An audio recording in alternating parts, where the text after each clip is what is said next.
is. Just over those trees is reactor number 5, the reactor that never got finished. We've got to sneak our way in and hopefully we can get into reactor number 5. How incredible would that be? Top of reactor number 5.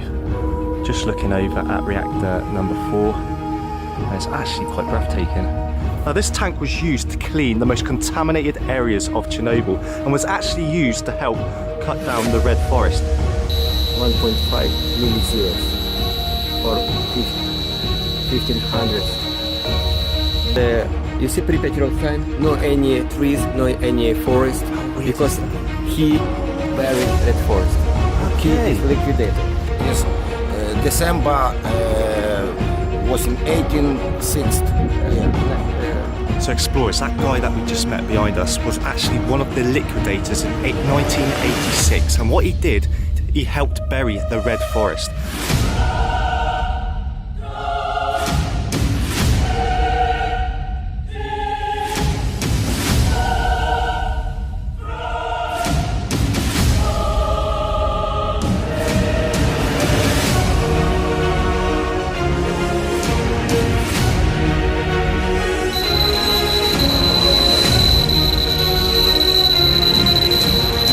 What we are about to do is probably one of the most dangerous things I have ever done. We are going into the basement of Pripyat Hospital. Now this is highly radioactive. I do not encourage anybody to go into this basement.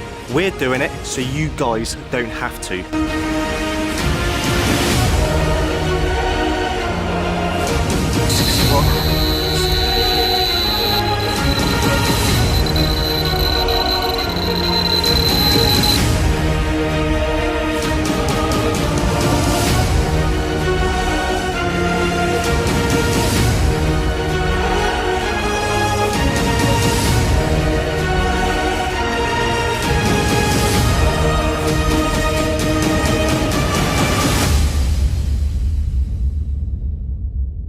So explorers, this series is slightly different to most people that are on YouTube. I mean, a lot of YouTubers just go to the main parts like Pripyat, Chernobyl, but we are actually showing you like little villages outside of Chernobyl, like a cattle farm like this.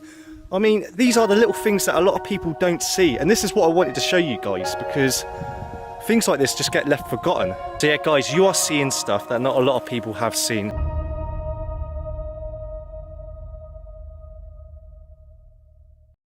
Yo, what's happening guys, and welcome back to another video. So today is the day that me and Warren are heading out to the most famous abandoned location on the planet. You guys probably already know where we're going because I'll probably put it on Instagram and photographs absolutely everywhere. But yeah, we're off to Chernobyl, baby. Just at the airport, Stansted. Getting a little bit nervous. Don't like flying too much. I'm sure we are going to be alright. Right guys, I'll catch you inside the airport. Right guys, we're in the airport. Warren's been stopped by security. I told you he would. I had a pat down. And Warren's now getting his bags searched. So yeah, we both got stopped. We both must look dodgy as heck. But yeah guys, we've made it in. Just waiting for Warren now just to be searched and we can get on the plane. Happy days. Don't want to go home just yet. I'm leaving on a jet plane. I don't know when I'll be back again.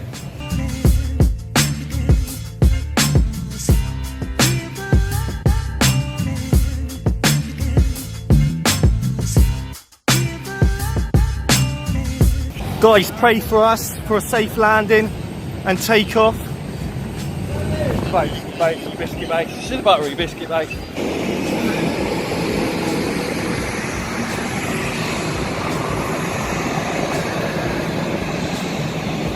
So here we go, we have Warren Tepper, who's going to tell us everything you need to know about this aeroplane. Who's Warren Tepper? Warren Urbexton, tell us everything you know about this plane. That's the engine. Yeah. That's the wing. That's the plane. Okay. I thought he was a mechanic and you was going to go into more detail than that. Mate, I'm a mechanic on cars, not aeroplanes. Guys, we are now on the plane. We are ready to take off. We're ready to get to Kiev. very, very quickly, hopefully. My heart is pounding pretty fast. I need to relax, guys. I need to relax. Oh, mate, seriously, chill out. Huh? Chill out, man. Chill out, man. Yeah. Right, see you guys in Kiev.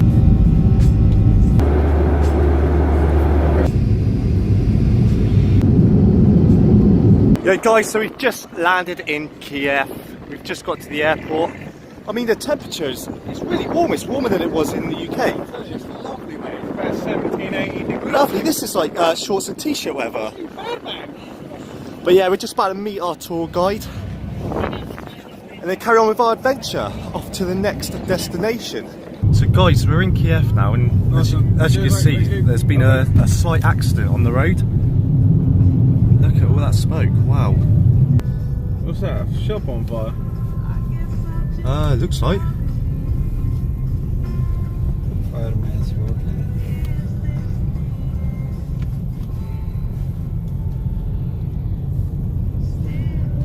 Looks like it's a shop on fire. Not too sure what's going on.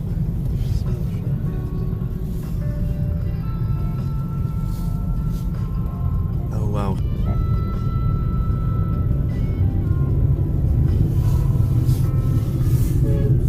Oh man. There's a flower shop. And territory was there. That's incredible, that is.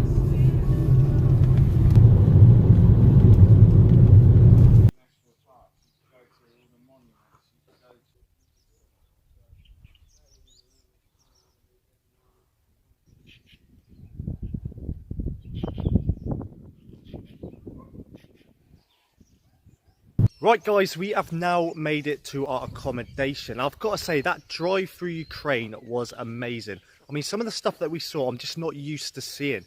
It's completely different to what I'm used to back at home. I've got to say, some of the driving as well was a little bit like sketchy. I mean, there was a few times when we was in the car, we was like, that was a close one. But we got here safe, and I just want to thank the driver really, because he was full of so much information. When we was driving through, he was just telling us like every building that we saw, he's giving us information about that. So that was great. So yeah guys, if I haven't told you already, we're working with a company called Solo East Travel. Now they're a tour company of Chernobyl, and they've brought us out here purely just to show you guys what they offer on their tours. Now we're at the accommodation, and as you can see behind me, there's a lake in the garden. I mean, come on. I mean, what other tour companies provide that? I'm going to show you the accommodation that we're staying in a minute. And let's just say, I've always wanted to stay in a log cabin. And finally, that dream has come true. I'm staying in a log cabin tonight. It is crazy. So if you're interested in booking a tour with them, I'm going to leave a link down below. Honestly guys, I would go with them. I'm not just saying that because they've flown us out here, but what they have provided for us on this tour is absolutely amazing. I mean, we got picked up from the airport, driven through to the accommodation, and the accommodation is incredible. So yeah, let me show you where we are staying. It's a cottage. I like to call it a log cabin though. So we've got the main front area as you walk in. Nice log fire as well. We've got the TV up on the wall. And again, it is all wood inside. It's just got so much character, this place. And lovely. I mean, they cooked us dinner as well. They've even cooked us dinner, and you get that part of your package. So, bonus, eh? And it was really nice as well. I had beef and mashed potato. And what's this traditional bread called? It's black bread. Black bread. This is a traditional bread in Ukraine. And apparently you can make, is it vodka with it? Kvass. Kvass. So you can make kvass with this bread, so it's pretty cool. And yeah, traditional bread. Let's go to the kitchen. You've got the kitchen area, massive fridge, microwave, everything you need in there, blah-de-blah-de-blah. But now we're going to come down here, and this is the room that I'm staying in. Decent sized room, 2 beds. I only need one of them. Turn around. Show you guys the bathroom. I mean, this is a lovely bathroom. Very modern bathroom as well. Not something I was expecting inside this cottage. was expecting it to be like a wooden, but it's really nice, really nice. I mean, the tiles are lovely, really modern sink, lovely shower. I mean, I'm a tall lad, we need a big shower. And yeah, let's carry on going through. I'm going to show you where Warren's staying today. Warren always gets lucky on these trips, always. He's got the bigger bedroom. Again, bathrooms are near enough identical. But yeah, I said you always seem to get lucky on these trips, mate. You do. Look, he's got a TV in here as well, look. TV. And a double bed. I'm alright. I'm one of these people, I don't really mind where I sleep. But yeah, I mean, you walk straight out and you got this amazing view again. Right, so guys, we've just met up with our tour guide for the day, Pasha, and he's going to tell you a little bit of information that you need to know about everything on these information boards. So the area of Chernobyl exclusion zone, today it's 2,600 square kilometers. So initially they create two circles, like 10-kilometer radius from the nuclear power plant and the 30-kilometer radius. But as soon as they start to check radiation level even further from the radiuses, so they see this picture, how the radiation spread mostly to the west and to the north. So also the Belarus, because it's in the northern part of Ukraine, have the exclusion zone little bit smaller, around 2,400 square kilometers. But it's more contaminated. If on Ukrainian area locates around 40% of radiation fallout, Belarus have the rest, 60%. So today the 30-kilometer zone mostly clean.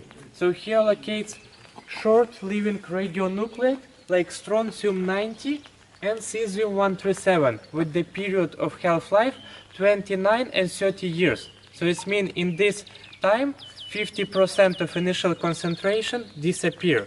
But the problem of 10-kilometer zone mostly is contaminated with long-living nuclides, and the most longer one is different type of plutonium. Okay. So one of type of plutonium have around 10,000 years, but the longest one it's 24,000 of years. So this zone will be forever contaminated, like many of thousands of years. To clean it all, people need to wash up all the facility and remove up to 30-50 centimeters of open soil. Damn. But it's almost impossible. So the territory of the power plant and around the Pripyat town we have many of the burial sites. So the special equipped places where the radioactive waste locate in the special concrete like sarcophagus, like boxes under the ground. So these places highly protect with the security service, with the police. Also the same with the nuclear power plant. It's also protect because still many of spent nuclear fuel from the reactor number 1, 2 and 3 locate in the special storage. Right, so guys, this image that you can see in front of me and this road that we are on is the road that we are actually on now. As you can see, the lampposts in this picture are the lampposts just outside the car. And on the pedestrian side, as you can see there, it's completely overgrown now. Nothing there. I mean, you wouldn't even know that it existed there. But yeah, it's just crazy seeing the picture here and seeing it like this now. So they were like completely covered with radiation. And forest is gone now, isn't it? Yeah. So not to spread radiation from these trees with the wind again, government just cut down and buried they under the ground. So today all the original red forest under the ground, but new trees start to grow there. The radiation is getting a lot higher now as we approach the red forest that was cut down after the disaster. Sure. It's just starting, well, it's growing back now, and the radiation levels are at 12.93. Yeah, oh, that's crazy. So now it's started decreasing. And there we have the famous sign. Right, so guys, I'm going to show you how radioactive the Earth is. I mean, as you can see now, it is 0.78. The closer I get to the soil, as you can see, it's getting higher. Now, if I put it down to the ground, you can see it's up to 0.93. I even go over here, it starts to beep, and it's 4.33. And that is how much radiation you are going to get through your body in an hour. It's gone up to 6 now, guys. But I put it even closer to the ground. 7, and it is rising. So if I was to stay here for an hour, this is how much radiation I'm going to get through my body. We're up to 15. So that is why we don't stay in places like this for very long, because we don't want to be, obviously, contaminated with this radiation. So, yeah, guys, we're going to carry on and get closer into Pripyat. Right, guys, here we go. We are now entering Pripyat, the main area. That's it, we are now in.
Right, explorers, this is going to blow your mind because it just blew mine. I'm going to show you something, and then I'm going to show you what it used to look like to what it looks like now. It is completely different, and I didn't think we was in the same place until I saw the photograph. So guys, as you can see from this photograph, you can see the traffic lights, and behind it is the swimming pool. It's a kind of like a crossroads. Now if I show you this, there's the traffic lights, and in the background we have the swimming pool. It's just amazing over the years how different this whole place has changed. You can see how nature has completely overtaken this city. Pripyat swimming pool, there it is. Again, that's what it used to look like. That's what it looks like now. This is absolutely unbelievable. I just can't believe we're here. I really cannot believe we are here in Chernobyl exploring this place. Almost 33 years to the day the Chernobyl disaster happened, and now we are walking around exploring this abandoned city. This is a photograph of what it used to be like, and this is what it looks like now.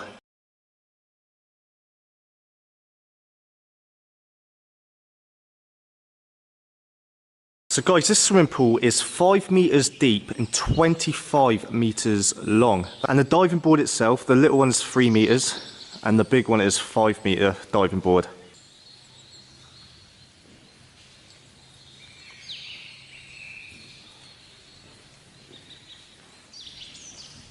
So guys, as you can see, this is not actually a clock. This is to time. It's a timer basically. And it would time how fast you would like do your races. Now below it is a sign. Now this sign is for the people who worked in the nuclear power station and like their children, and it is like a sports sign. It's their sports like symbol really. And apparently this hasn't always been here. I mean, it's been in Pripyat, but it was probably in like a basement somewhere, and somebody come into the swimming pool and they put that here, which I think is really good because people could come in and it just, there's more history behind it all when you can see stuff like this lying around. So explorers, if you are a big fan of Call of Duty, you will recognise this swimming pool from the game. One of the maps is based on Chernobyl and Pripyat, and they have this swimming pool that you can actually go in. And I've played that game quite a lot, and to stand there, it's just like, I'm in Call of Duty. I'm in Call of Duty, Warren. So explorers, apart from a swimming pool being here, they have actually got a basketball court as well. So we're going to head over and show you guys Pripyat basketball court. So explorers, this is the basketball area. As you can see, a lot of the floor is now torn up. And again, all the metal on the windows would have been stolen. That's why most of the glass is all like fallen through. So there was some good like sports facilities in Pripyat, and they had their own teams as well. Right guys, now this is something I didn't know existed. You've got the main swimming pool for like the adults and stuff, but if you've got little kids, you've got the smaller swimming pool for the children. As you can see there, it's still pretty deep. I mean, if I was a child swimming in that, I definitely would have armbands on, that's for sure. But yeah, this is the swimming pool for the children.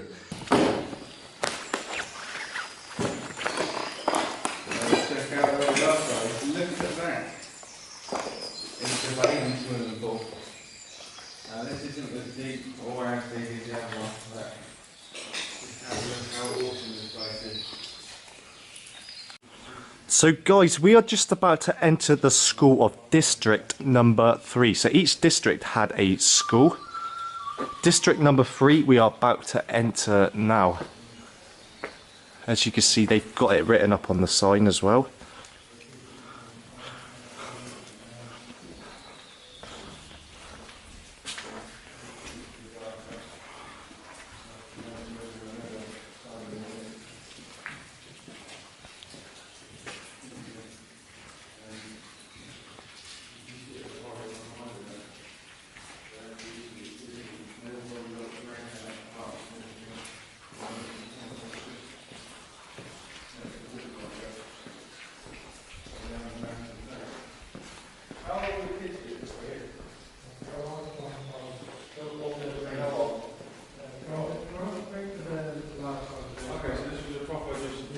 So guys, before we go into one of the classrooms, I've just noticed there's a jacket outside here left on the table. I wonder who used to wear that, and if that person is still alive. But we are now going to go into one of the most iconic rooms in this school.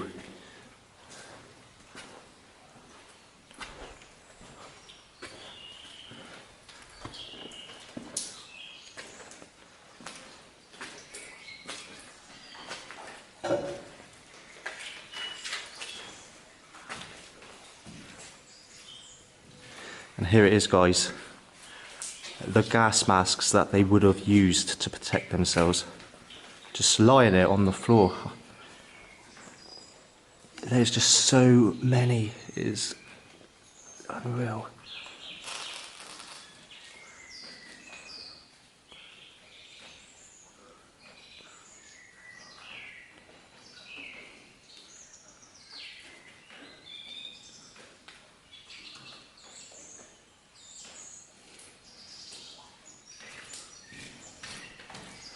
So guys, the room we're actually stood in now is the canteen area, where they'd come, have their food, and as you can see, all the equipment is still here, but a lot of it has actually been cut up and people have actually stolen it, which is a big shame.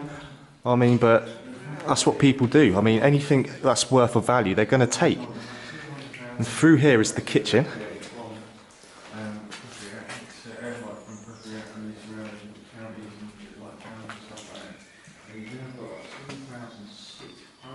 And as you can see, there's gas masks all over the floor, just lying there, put there purely because people wanted to take decent photographs. That is the reason what most people are saying that they're there for. At first they wasn't sure why they were there, so that's the only thing that they can pull it down to, was because they wanted to make an epic photo. So guys, I found 2 books on this table. One is Russian language and one is the Russian alphabet. Now it says on there your language, and the 3 on the book means what grade it is. So this is 3rd grade. So it's pretty interesting. And then next to it, we've got like a DNA like statue here. And apparently this statue here has been moved around so many times just to get a decent photograph. So the science classes, there's one on the ground floor and there's a few on the 2nd floor as well, which we'll go and have a look in a sec.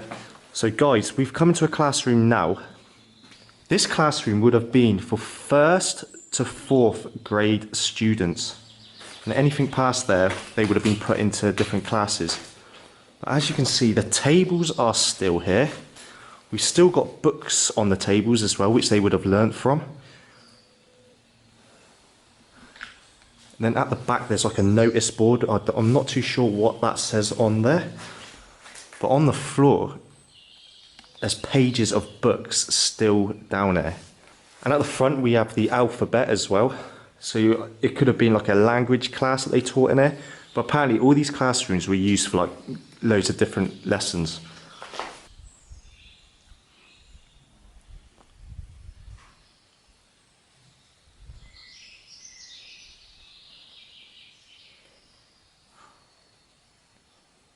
So guys, here is a poem written by one of the students that used to come to this school.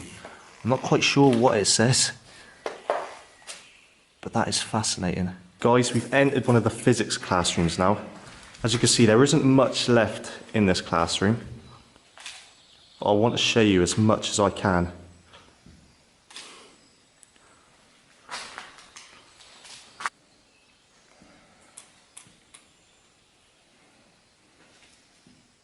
In Chernobyl, there are a lot of different species of animals, and what the tour guide was saying, there are about 300 stray dogs that run around in Chernobyl, and I've actually found my first one, so I'm going to show you now, guys.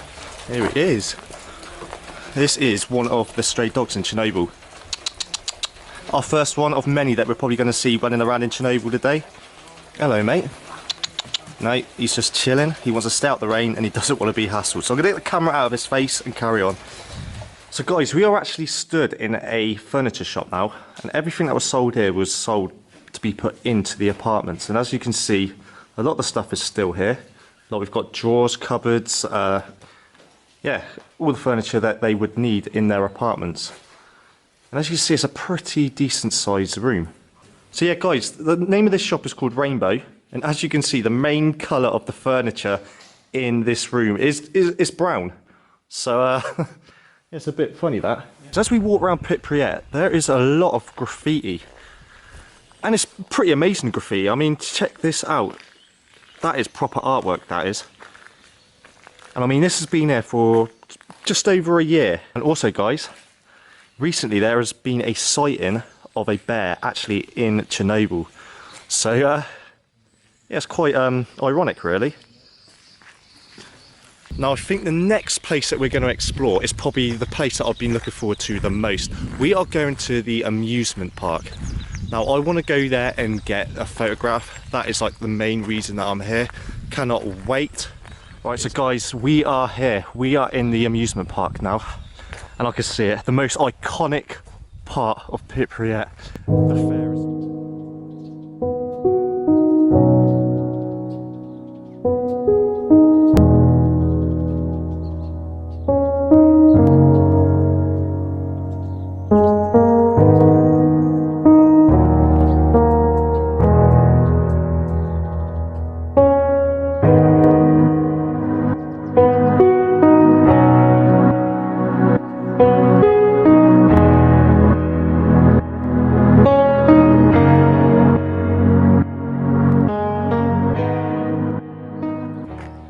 So explorers, we are now in the amusement park.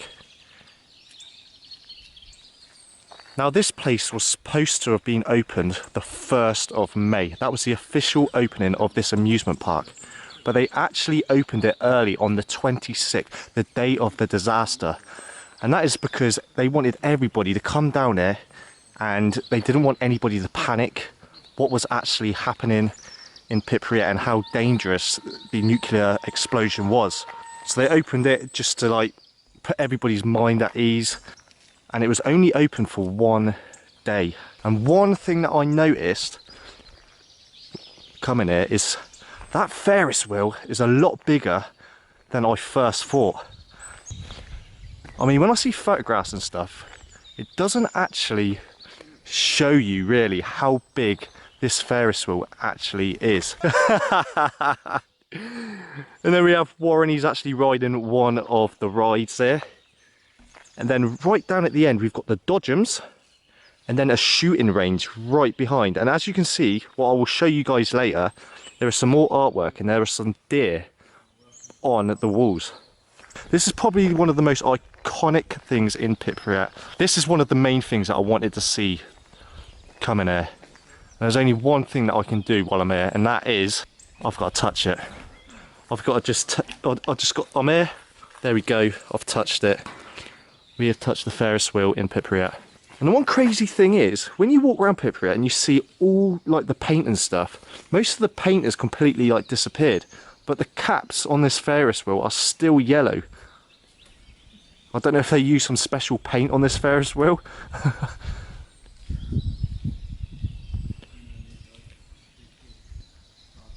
So guys, check this out. This is pretty crazy. Like on one spot, not so high. One spot not high, but just moving it over, it goes to 207. And that beeping that you can hear indicates that there's gamma rays coming from this Ferris wheel. So look at that.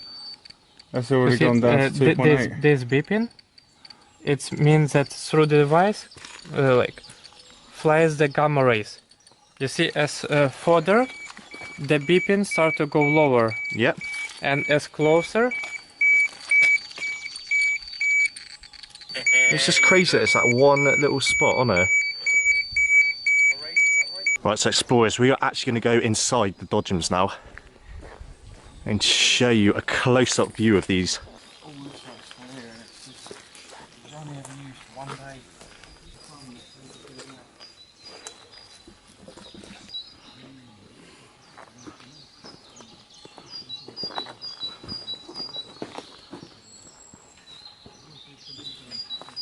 So guys, it's crazy to think that this amusement park was open just for one day. All the money that was spent to build it, and they only opened it for one day. It's like, yeah, it's hard to get your head around. Right, so explorers, we are now inside a parade room. And as you can see, all the banners are here, but were never used. Now this was going to be used on the 1st of May, the opening of the fun fair. And obviously the disaster happened before they could actually use it. So it's just all left there in this room, never used. And now guys, we are going in to the theatre. So guys, we are now at the back of the stage in the theatre, and beyond this point would have been all the seats, but we can't go any further because it is pretty dangerous in there. And guys, in front of us as well, we've got some more lighting. And then beyond that would have been the seating area for the audience and the people that are going to come here and watch the theatre. Not going any further because it is like very, very dangerous.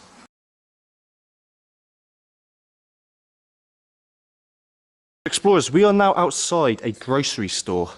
Now, as you can see all the shopping carts are still inside. And what I've been told is, now this isn't 100%, but it's what a lot of people think, that this was the first like grocery store and shopping market in Ukraine to have like trolleys. Like other supermarkets that you'd have to go to and grocery stores, you'd have to ask for what you wanted. This one you could just go around and get whatever you wanted. And apparently that was the first one in Ukraine to do that, because they wanted to make Pripyat like the best city or best town in Ukraine.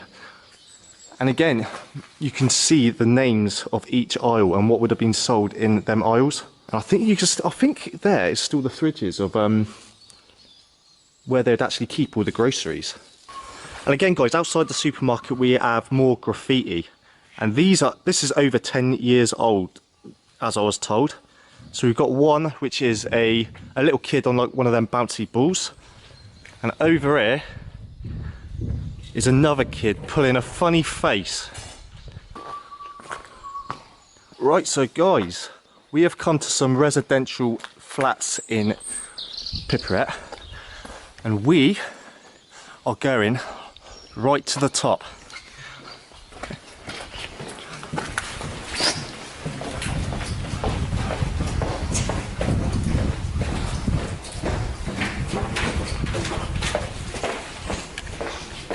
So guys, we are now on top of one of the block of flats, 16 stories up. Just check out this view. I think this is one of the best views in Pripyat that we are ever going to see. Absolutely incredible, guys. I'm literally lost for words. I am speechless.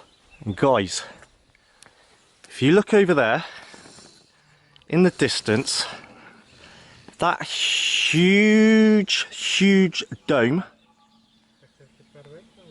is reactor 4 in Chernobyl. The reactor that blew up and caused all this destruction. Also guys, while we are up here, over there is Belarus. That is the border, and that's what separates Ukraine from Belarus. Guys, just to show you how high we are, if you're scared of heights, look away now.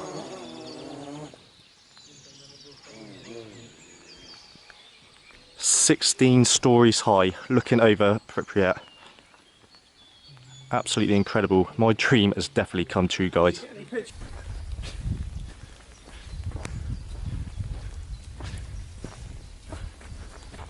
So we're here entering the hospital now. And this is the main hospital in Pripyat. And I mean, there's a lot of stuff to see in this place.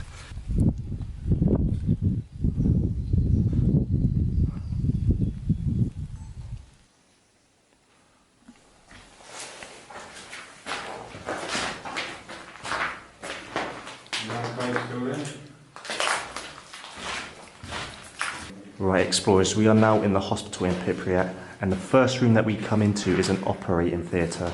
Now, as you can see, we've got the lights on top, we've got the operating table, and we've got some medical equipment. I'm not quite sure what's in it. If you can translate that, then yeah, translate it for us in the comments section.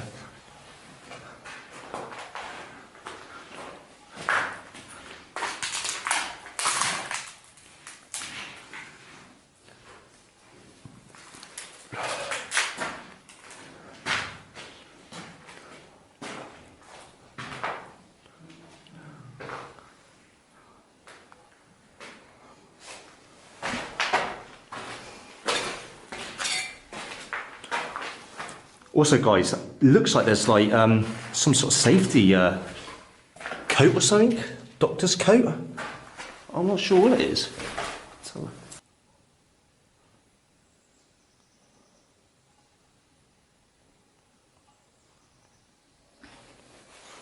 Honestly, explorers, check out how long these corridors are. With no electricity inside there, and as dark as it is so eerie. It's time to get the lights on and explore this hospital a little bit more.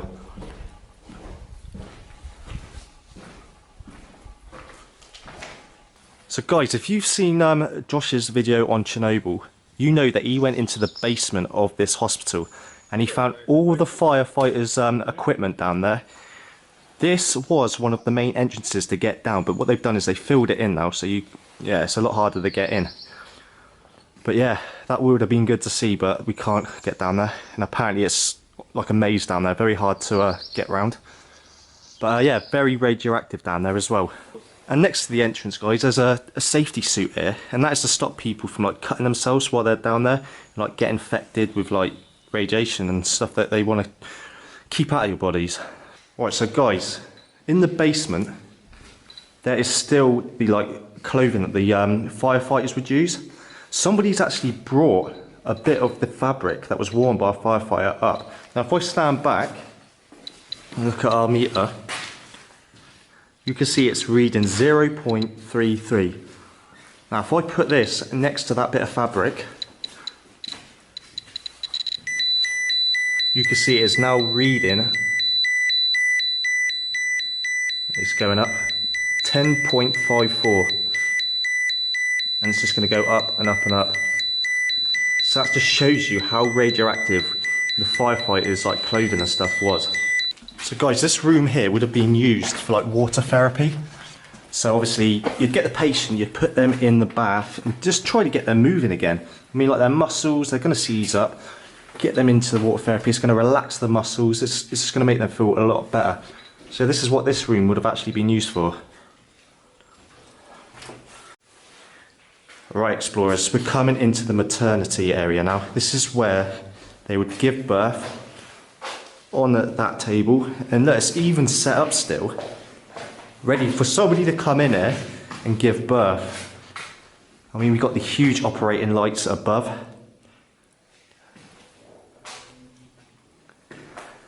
So explorers, this book here, everything that you read ends in 85. I mean, I don't know if these are the names of like patients or like the babies that were delivered. But 85 is the last date that it goes to. Wow. Oh God. We've got another one. Got another one of these birthing chairs. So guys, you can just picture how they would have given birth in this hospital. I'm not going into too much detail, you've got your own imaginations. But somewhere down here is where they would have bring the babies.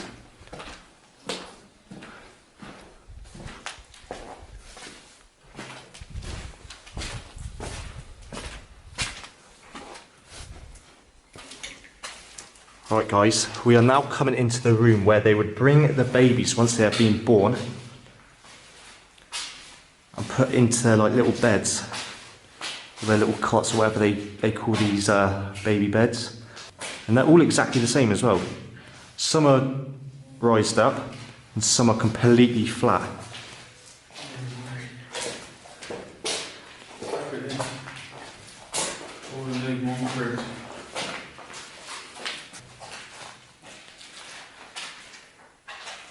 Check out these old style cribs. So guys, we're in another like theatre room. Now this could be a room where they bring like the patients to check if the baby's okay. And again, we've got a cabinet over here with some like medical supplies still in the cabinet.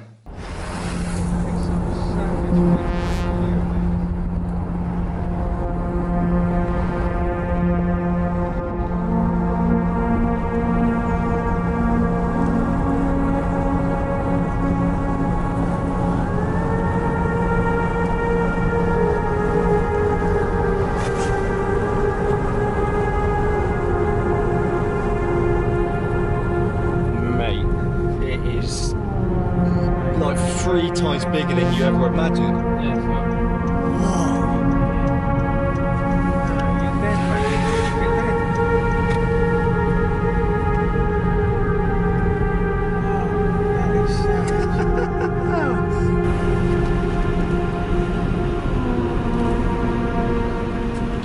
Right, so guys, this is a photograph from inside the arch, and can you just see how big that is? 108 meters tall and 260 meters wide, and it weighs 36,000 tons, which is absolutely incredible, and cost over £1 billion to build as well. So we stand somewhere here on this spot. Okay. And the destroyed reactor. And this monument that you can see here, guys, that was built for the first people that built the first shelter over the reactor. To heroes, professionals, to those who protected the world from a nuclear disaster, in honour of our 20th anniversary of the shelter object construction, the 30th of the 11th, 2006. So guys, in case you didn't know and you've been living under a rock for the past like so many years, this is actually reactor number 4, and this is where the explosion actually happened and caused this like massive nuclear disaster. I mean guys, I cannot describe to you how big that dome actually is. I mean, you see photographs online, and until you've seen it in person, then you can honestly say, yeah, wow, that is absolutely insane. Right guys, we've come further away from the reactor now just to get this amazing view. I mean, that's reactor number 4 over there with the dome. Over here is reactor number 5. Now this one was never finished and was never built. But if you look at the cranes around, them cranes were told to stop work in 1986. So them cranes have never moved since. And I think a couple of them have already fallen down, like just for being there for so long. So in some areas you will see that pine trees grows in the straight lines.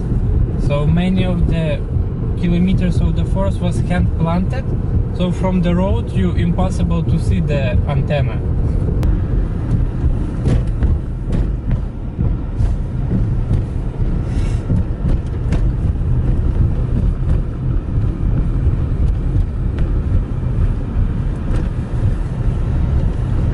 Right, so guys, this is quite a funny story. Before we actually go and explore a little bit further on into Chernobyl, here is a mannequin. Now, the security guards of this military base made this mannequin, so if their job got a little bit boring, what they do is they would stick it out, so anybody around the area would think that they're still out working, when the actual security guards can go off and do something a little bit more fun. So it still looks like they're working. I don't know, guys. I'm not convinced. I'm not convinced. Nah. I mean, the closer you get, no, definitely not. But let's carry on and explore a little bit more. Right, explorers, we have now come to a military base in Chernobyl. We are in the military square where they would do all their marching. We've got the barracks here, more barracks on the other side. And behind the military base is this huge radar called the Duga, also known as the woodpecker. Now, the reason it was called the woodpecker was because it would interfere with military radio stations and it would make a like tapping sound, and that is why the nickname the woodpecker come about. Also, guys, this military base was disguised as a kids summer camp, so everybody that didn't know this was here thought it was a kids summer camp. So that is why this military base was like undetectable, and this huge radar system nobody really knew about because it was just disguised. But honestly, you want to check out the size of this radar system. It is insane.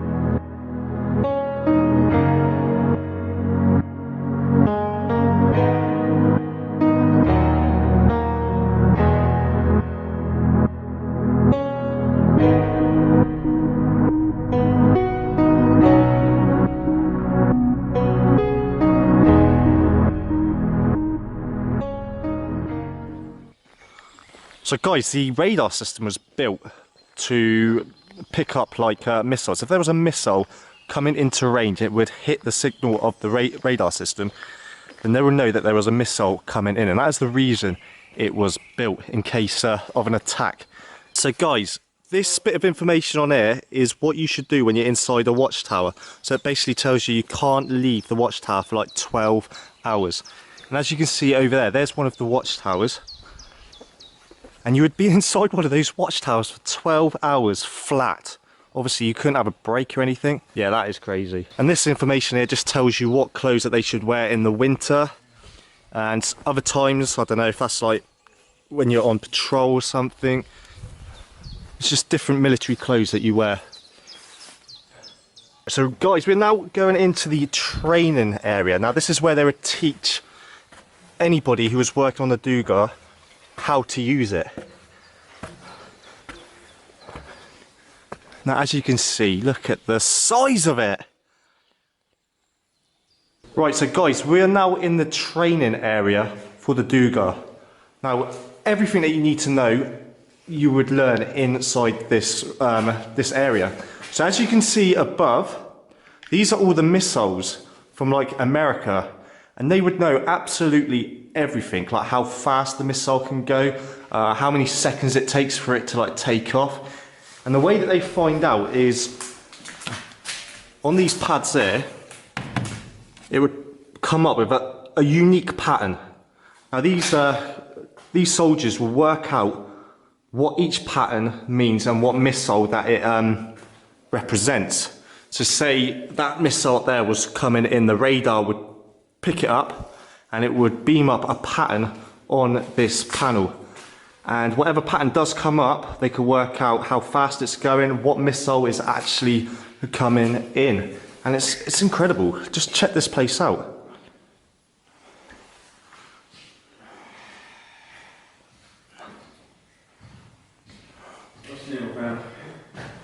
Also guys, a little bit more information about this radar. It wasn't shown on Google Maps when Google Maps was made, because obviously they didn't want anyone knowing about it. So they didn't allow the radar system to be put on to Google Maps. That's how much they wanted to keep this a secret away from everyone. But it is, it's just breathtaking, really. It really is.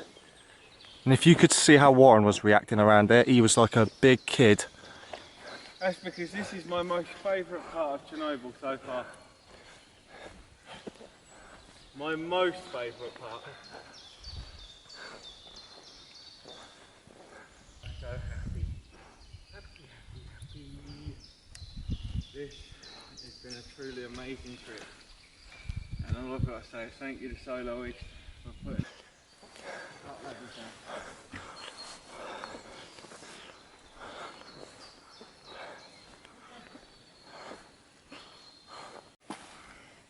Hello. Buddy, we haven't got no food. No, but he's a good boy though, isn't he? Hey?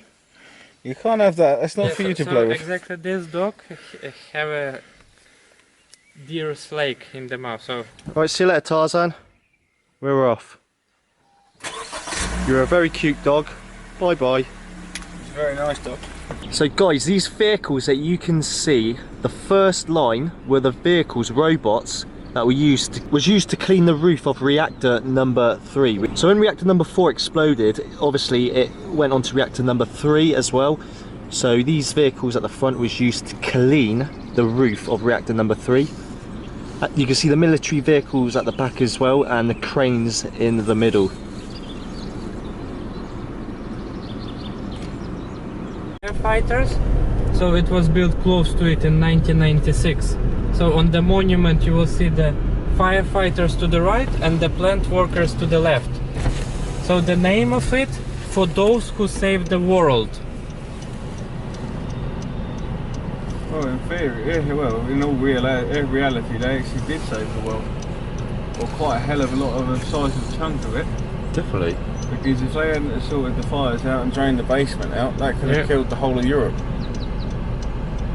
So because of that situation, they name it like this, for those who saved the world.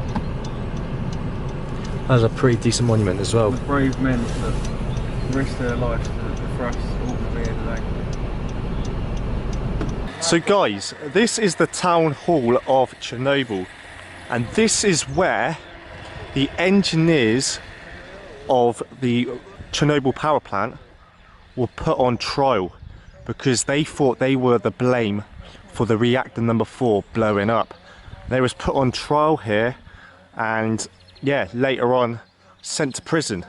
Now I was told that they were supposed to serve 10 years in prison, but because they were so unwell with like radiation poisoning, they only did 5 years. So guys, this is a statue of Lenin. He was the creator of the Soviet Union. Now, he wasn't a very light guy. Only 2 of these monuments actually left in Ukraine.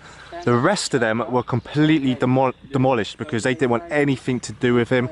He was such a hated man, so they destroyed it. So this is one of only 2 still remaining. One here in Chernobyl and another one in another abandoned village. I'm not sure where, but it is pretty crazy.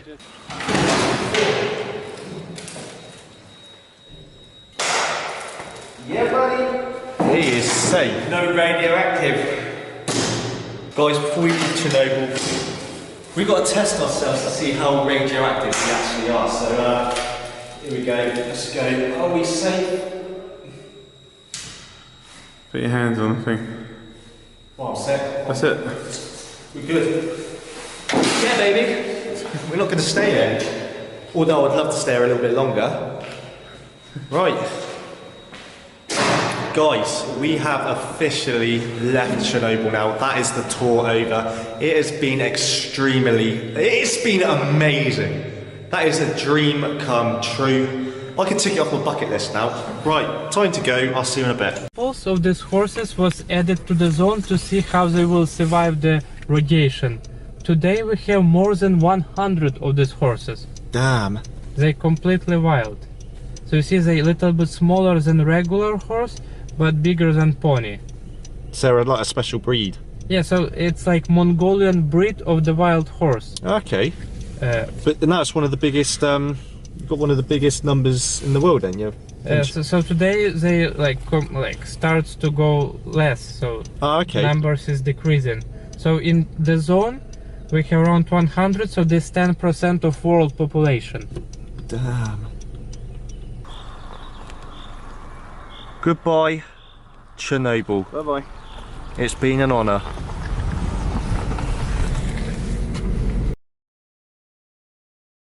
What's happening, guys, and welcome back to Chernobyl Series 2. So it's our first full day and we are going back to Chernobyl. Got a lot of planned for you guys today. I want to go back and show you guys what it's like since the HBO series and how busy and how many people are actually going to be in Chernobyl. Because if you guys can remember, the first time that we went, there wasn't that many people there.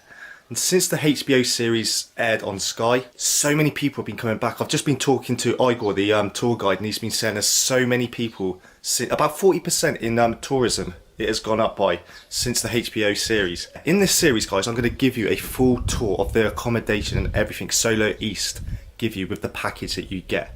So guys, let's go and explore Chernobyl. Right, so explorers, we are at our first checkpoint now. As you can remember from my first series, we're at this monument. I don't think I actually showed you last time. I don't know if it's in English. I can't really remember what this monument is for. But it's definitely a religious monument, and as you can see, people have put money, some sort of like money down onto the floor. Also guys, I've just bought myself a full body protection suit. So you guys already know what is happening in this series. We are going to be showing you stuff that not a lot of people have seen, and not a lot of people have been down for a very long time. So it's going to be good, it's going to be good. So guys, just stay tuned. We're waiting for Igor, our tour guide now, to fill out some paperwork that we've got to sign, which lets us go into Chernobyl, gets us past the first checkpoint. Also, I'm going to be telling you some home truths as well later on, stuff that the internet say that isn't actually true. So you're going to be finding out the truth in this series. We are joined today by one of my buddies, Luke Dennis. Now this is your first time in Chernobyl, yeah? It is, and there's our full suit. And this is our full suit, guys. It cost us 400. Yeah, it cost us an arm and a leg, to be honest with you. But it's going to allow us access into places that not a lot of people can go into without it. So, yeah.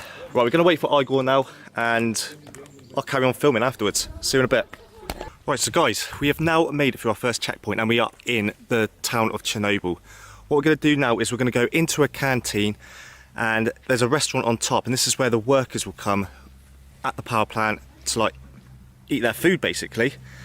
So yeah, as you can see behind us, this is the town of Chernobyl, and behind us here, this is the canteen and restaurant where we're going to go into now and see if there's anybody in there to talk to. Also, our tour guide for today is Igor. You've probably seen him all over YouTube as well.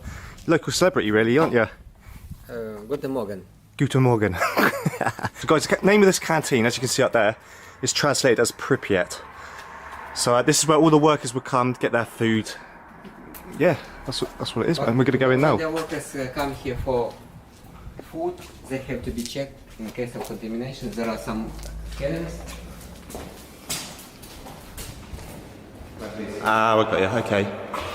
So yeah guys, once the workers have finished their shift and they come in here to have their food, obviously they need to be checked for radiation. So as you remember from the first series, when we left Pripyat, we had to be tested in one of these to see how radioactive we were. Luckily we wasn't. How radioactive do you reckon we are now? No. No? No, not yet.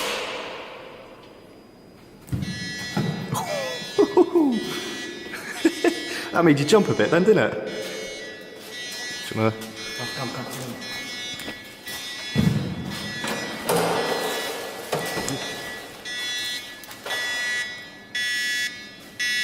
What's it doing? This means you're already contaminated. Oh no.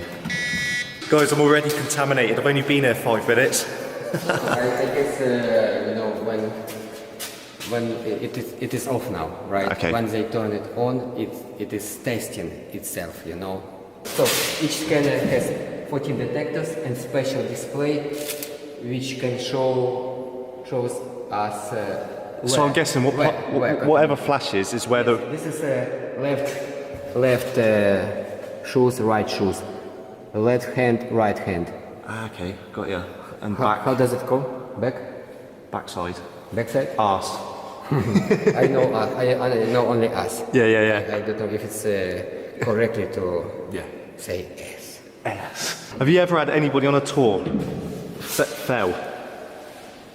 Yes, maybe 5 times during 10 years. Yeah? And all these cases, the shoes were contaminated. Right, so guys, we've come into our first grocery store, and as you can see down here, we have got some Chernobyl apples.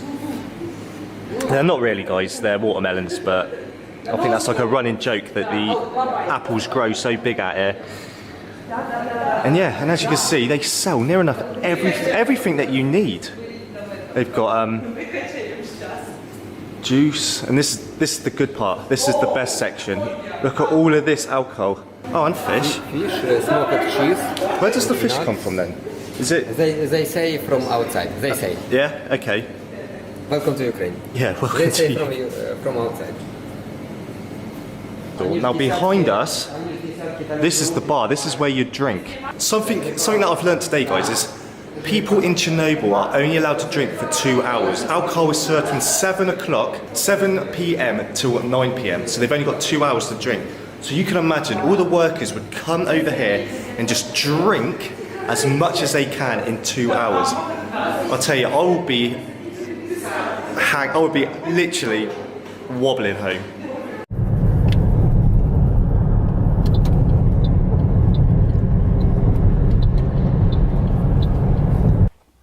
I'm not quite sure where we are, but Igor said there's something quite interesting to be shown here. So we've stopped, we've got out the car.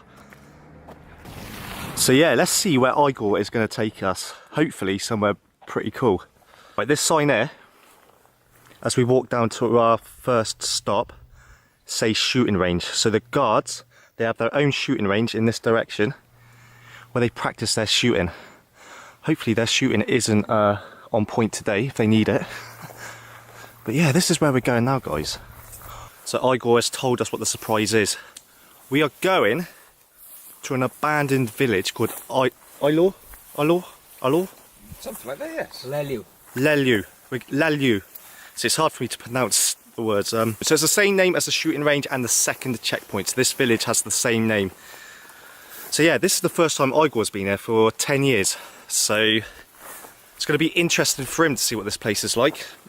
As you can see, guys, we are just entering the village. So we've got buildings on the right, we've got like little buildings on the left.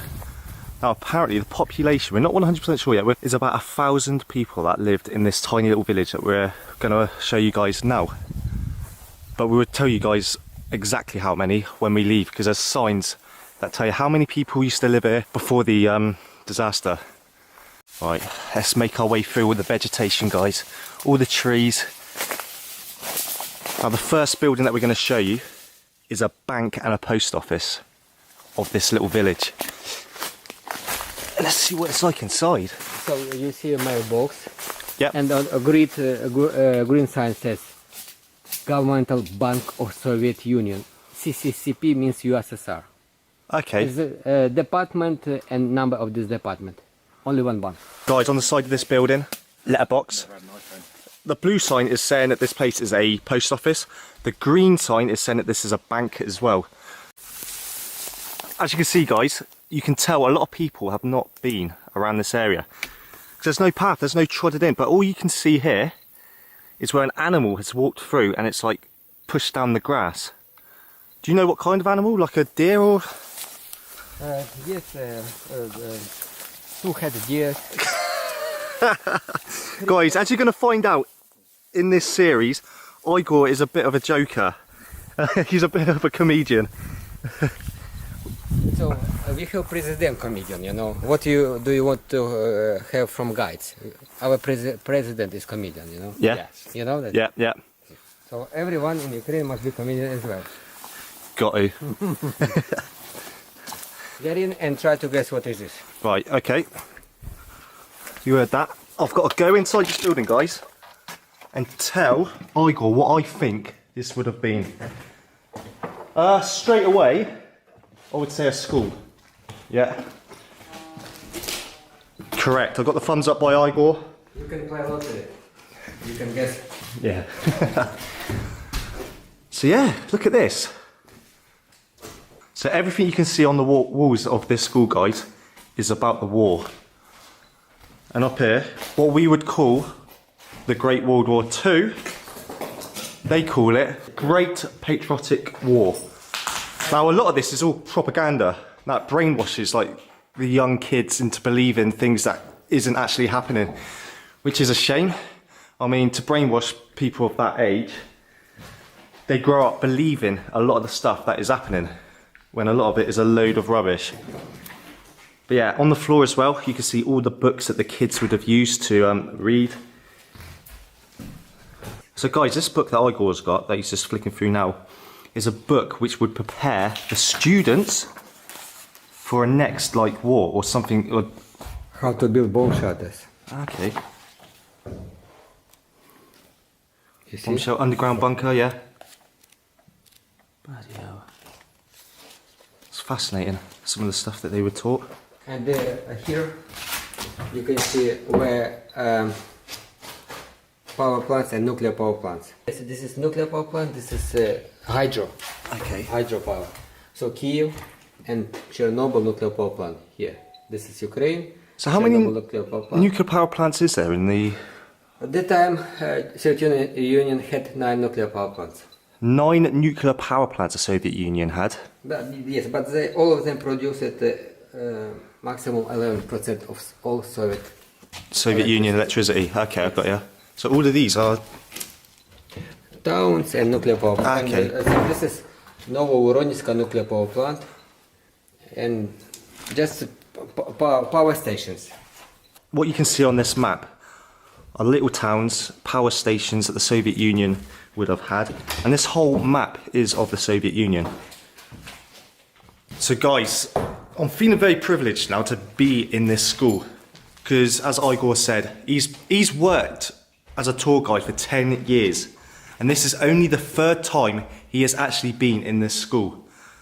So not a lot of tourists have actually been here. So what you are seeing now, there isn't a lot of photos or anything about this place, so yeah, it's amazing. But we're going to carry on. I'm going to guess this is a toilet, yeah? Take a look. Oh. It's like yesterday people left. Oh wow. Not like yesterday with so many dust. So much dust. Wow, this is incredible.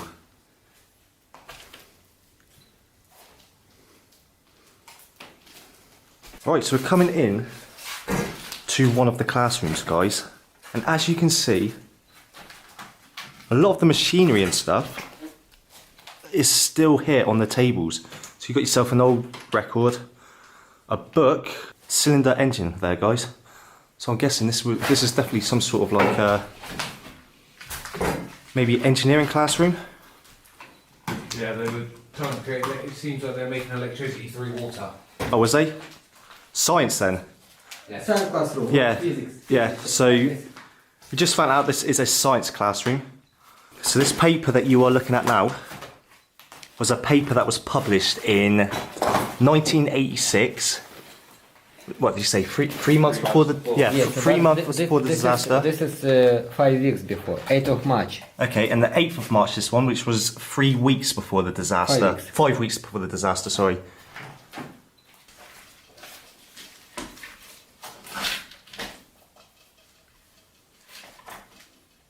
So one sign of showing you guys that a lot of people haven't been here is just how much stuff is just left behind.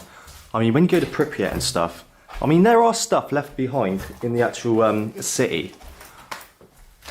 But when you come to a little village which is just outside, that a lot of people haven't been to, then you are going to see a lot more, as you can see in this one classroom.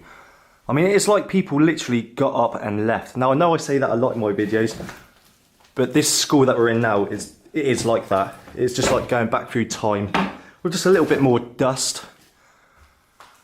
Yeah, amazing, absolutely. I'm a bit speechless, to be honest with you. Right, classroom number 2. As you can see, we've got the blackboard. Is it a blackboard? I'm not quite sure. yeah, the blackboard where the teacher would write everything she needs to write. But as you can see, this one room has got about 6 photos or paintings of Lenin, who was the leader of the Soviet Union. Now, he was a god. People used to worship him, and he was like the father as well of the Soviet Union. And look, there's one there. There's another one. And I mean, most of the schools around this area would have been taught to worship him, and everybody would think he's a good bloke, but as people found out later on, he wasn't as good as what people thought he was.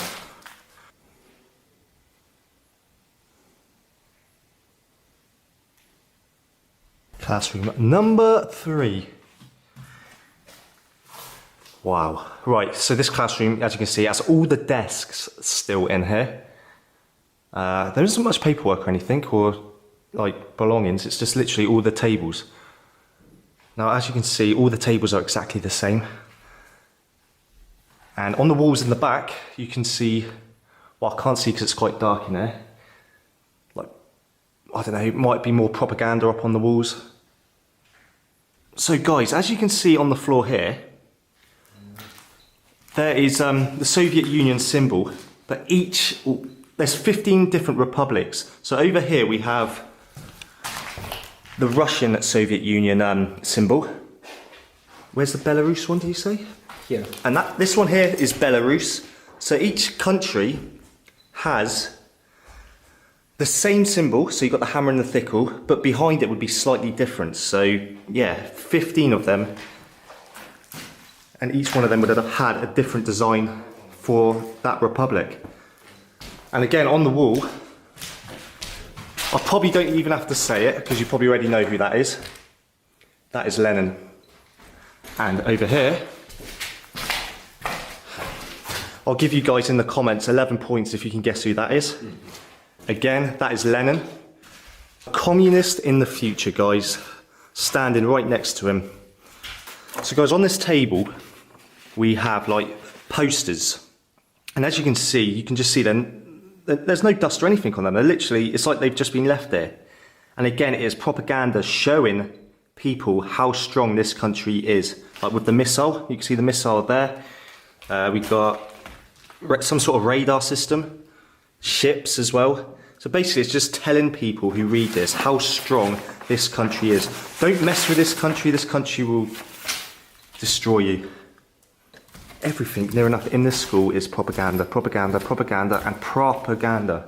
This is the first classroom that I've come to where the decay is literally taking it over. As you can see, the floor has completely caved in.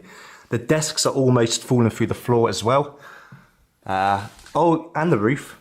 Check the ceiling out. The ceiling is damp. The damp is taking over. The roof has fallen through. I don't even have to tell you guys what this classroom is, because a lot of you can probably read what that is up on the wall. It is all in English. This classroom would have been an English classroom. So, ooh, almost fallen over. You've got to watch where you're going in this room. So if I come closer, yeah, as you can see, study our law, Constitution, fundamental law of the USSR. And then over here is a map of our country, the United Kingdom. Now, if you guys didn't know, the worst affected area in the United Kingdom from the radiation was actually Wales. That was contaminated. Not terribly, but apparently the farmers were finding some of their sheep, like, with radiation in them. I don't know how true that is, but that's just something that I read. The same style desks in the classroom as well.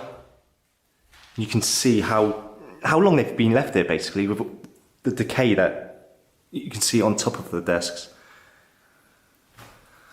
And again, like every other classroom in this place, we've got the old chalkboard at the front where the teacher would write out all the English for the students to learn. And then down there, on the floor, we have a Monday, Tuesday, Wednesday, Thursday, basically telling the students our language and the days, and how to tell the time, the months. Yeah. And all the paperwork and all the books that was used by the students in this place have just been left on the floor, just to basically rot and decay, disappear. Alright, hopefully guys you can see this, because I've left my torch in the car like an absolute amateur. But again, this is another science lesson. As you can see, the old atom thing on the table over there. What else have we got? I'm not quite sure what these are. Some kind of like a projector. A projector, yeah. Okay, so yeah. Just found out this would have been a projector. Maybe to put some scientific stuff on the light, and it would project onto the wall somewhere. But yeah, as you can see, there's animal bones in there. More animal bones and animal teeth. Chemicals and stuff, yeah. Scientific chemicals, guys, would have been in there. I'm not going to touch it. I don't know what that is, but yeah, I mean, there is Ukrainian words on there. So I'm guessing this stuff here would have been what that means inside the cupboard. And when you come down to the front of the classroom, what we've got is like test tubes, and there's actually some film here. Some like camera film. And again, some more scientific chemicals inside that cupboard and on the desk.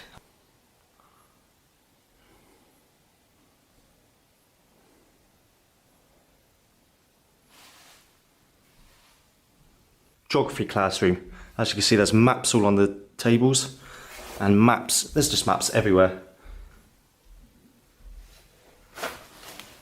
Here is another map. Compass. And on the ceiling of this classroom, we've got a giant compass. And then I saw down there, on this desk here, it's like different rocks and different like stones and stuff. And maybe where they come from in the world or stuff like that.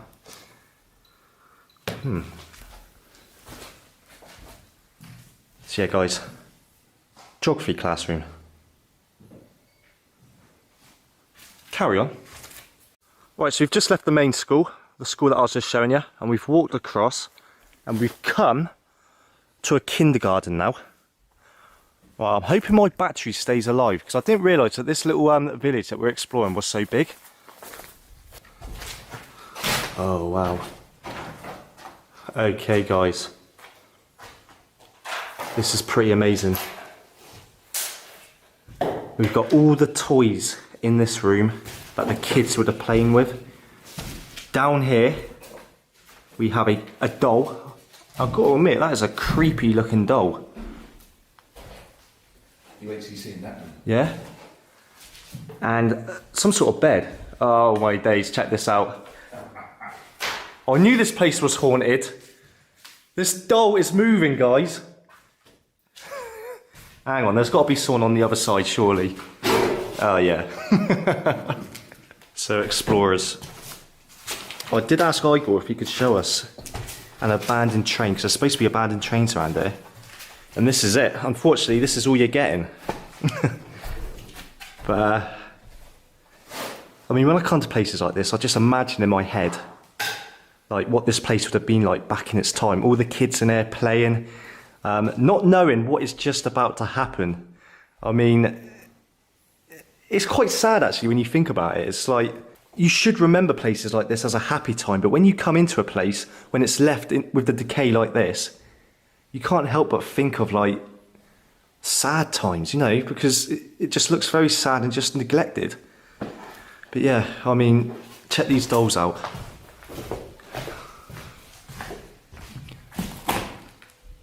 All these, they all seem to have the same colour hair as well. And this room here, guys, this stores all the beds that the children would have slept on. Quite a few of them as well. So yeah, explorers, this is the abandoned nursery explored now. We are going to a village which was buried under the ground due to the radiation. Now, as you can see, we've got a signpost to the village which says Kopachi, which is the name of the village. Underneath, the population, how many people used to live here, so 1,114, and the date that people were evacuated, so the 3rd of the 5th, 1986, so the 3rd of May 1986. So guys, as you're just about to see here, these mounds, these hills that you can see, are houses buried underneath the ground. So it's like a cemetery of houses, and that is all that remains. And as you can see, the radioactive signs, and there's one on top of the mound as well. And I think we're just about to get out and check the radiation in this area. So we're reading 0.23 at the moment. Slowly going up. Well, it's gone up by 1. So as you can see, not bad. No. Because it was covered with clean soil. So as you can see, guys, 0.24 is very, very low, because the buildings themselves were actually buried by the clean soil. Yeah, was buried by the clean soil, which isn't going to leak much radiation.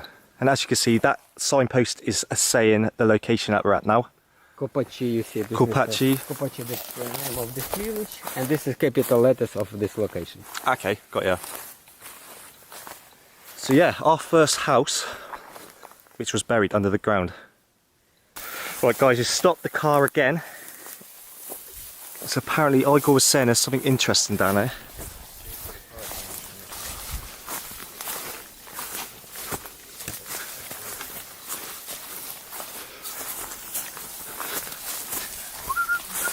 Ooh.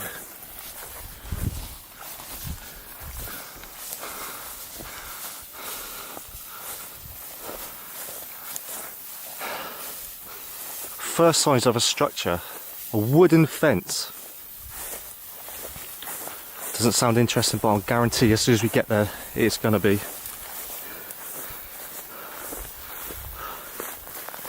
Experimental Field Trial Site, IRS.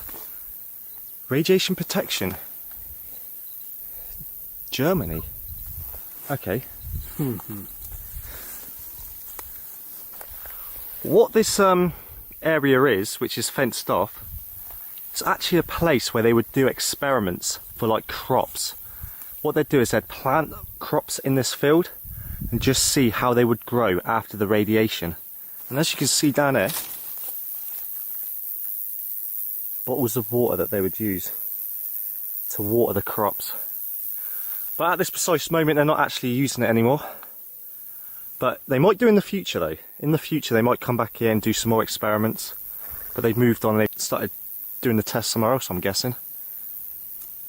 But yeah, very interesting. No money. But this is road, you know, since 1986 never fixed. Never fixed from 1986. But not too bad. It's not actually, no. Yeah, it's not too bad because no traffic here. If this was an English road, left for 10 years, it wouldn't be here anymore. No, it would be a country lane. Yeah, it would be, wouldn't it? Right guys, we've stopped off again on our way to Pripyat, and we've stopped off at a cattle farm. Yeah, basically this is a cattle farm with a lot of abandoned vehicles, combine harvesters, and as you can see over there, there's a barn. Check that out. Yeah, I wouldn't touch that. It's an old truck, Been crushed, that's what it looks like. cockpit or something, isn't it? Yeah, it's been proper crushed, that. There's the steering wheel there. And dropped on its head. Yeah, guys, check this out inside this this vehicle, this lorry. There's a steering wheel. Yeah, it is a steering wheel, isn't it? Is that a steering wheel? Yeah. So there's a steering wheel. Again, more machinery parts. I mean, this place is just absolutely scattered, look. But let's go inside the barn. Let's go inside the barn and see what's inside. Oh, I'm going to opt against going in there. Yeah. Yeah, I don't blame you. All right, guys, as you can see. Yeah, that structure looks like it could fall. Yeah. Oh, yeah, it does, doesn't it? As you can see up there, guys, it looks like the roof is just about to collapse in any minute now. So we ain't going to go inside, but as you can see, there isn't much to actually show you. It's more of an empty shell. We will walk around. Neil, Yeah. there's a bus. Oh, can you see that? I found something interesting. Further on down in the field is what looks like an abandoned bus. Right, so what I've just found out, I've found out a little bit of information about this bus. Basically, when illegal tour guides come up with tourists, like stalkers, I don't know if you guys have ever heard of stalkers, but they're illegal tour guides that bring people into Chernobyl. What they'd do is they'd camp here, and as you can see down there, it's like a man-made like barbecue where they'd cook their food and stuff. Now apparently what I've just been told, the bus itself is actually used to sleep on, like to basically camp out the night or hide away in case somebody sees them. Right, so guys, let's check out what a stalker's camp would look like. Fair move, yeah. Okay, oh god, it's extremely hot in here, guys. Now yeah, as you can see, we've got a table inside, we've got like cups, stuff that people can cook, bottles of water, that'll be quite handy now, because I forgot to get myself some water. But yeah, this is where they'd come, camp out, sleep, get out of the rain if it starts to rain, and basically hide away from security. The reason that they come out with the stalkers is because it is very, very quiet. And not a lot of people come here. So obviously this is a great hiding place for them to come. So as you can see on the walls of this bus, guys, people leave like little messages. So obviously when other people come here, they can read that message, and then that person will come and leave their own message themselves. So yeah, pretty interesting. In English. Hello stalkers, greeting from Hasselt, Belgium. Okay. So was that the last person? Yeah, that probably was the last person to stay here, guys. 2nd of the 8th, 19. Fellow Englishman, guys, Newcastle, UK. Lust for Life, 25th of July, 19, 1 AM. So guys, here as well is a map of Pripyat made by one of the stalkers. And as you can see, they've gone to a lot of effort to keep this from getting wet from the rain. They've actually covered it in plastic. So yeah, as you can see, Pripyat River running around, Pripyat the town itself. So that's pretty cool. They've gone through a lot of effort to make that. And yeah, I mean, drinking cups to boil like hot water. Don't know what that is. Napkins. Oh, napkins, okay. And we've got some napkins as well. Right, and this end of the bus here, guys, is obviously used as a bin. All the rubbish is literally thrown in there. But yeah, guys, this is accommodation for stalkers. Quite interesting to see. Actually, I don't know what's through this door. Let's have a look through this door. Oh, okay. Again, it's just, yeah, rubbish. Maybe beds. But yeah, guys, that is inside a stalker's camp. Hope you enjoyed that. Let's carry on and explore more of this cattle farm.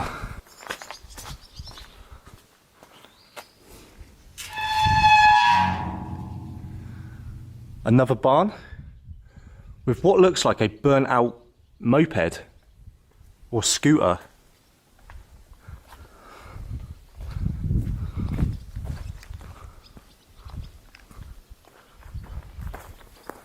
And then over here, another barn. Maybe would have been used to keep the vehicles, like the farm machinery inside. I'm not sure. What is this? That is a nail. Is your name? Nil. Nail? Nil. Almost the same. For me it sounds exactly the same. Or nil, where you kneel down like that. Uh-huh. Kneel down. Yeah. Also river, you know, in Egypt. River Nile. Nile, nail. For me it's the same. Or Nil the orange pill. There's one combine. Now Luke was telling me there's about 7 scattered around here. Yeah, check this out. Wow. Okay, this is more incredible than I first thought. An actual full-scale combine harvester.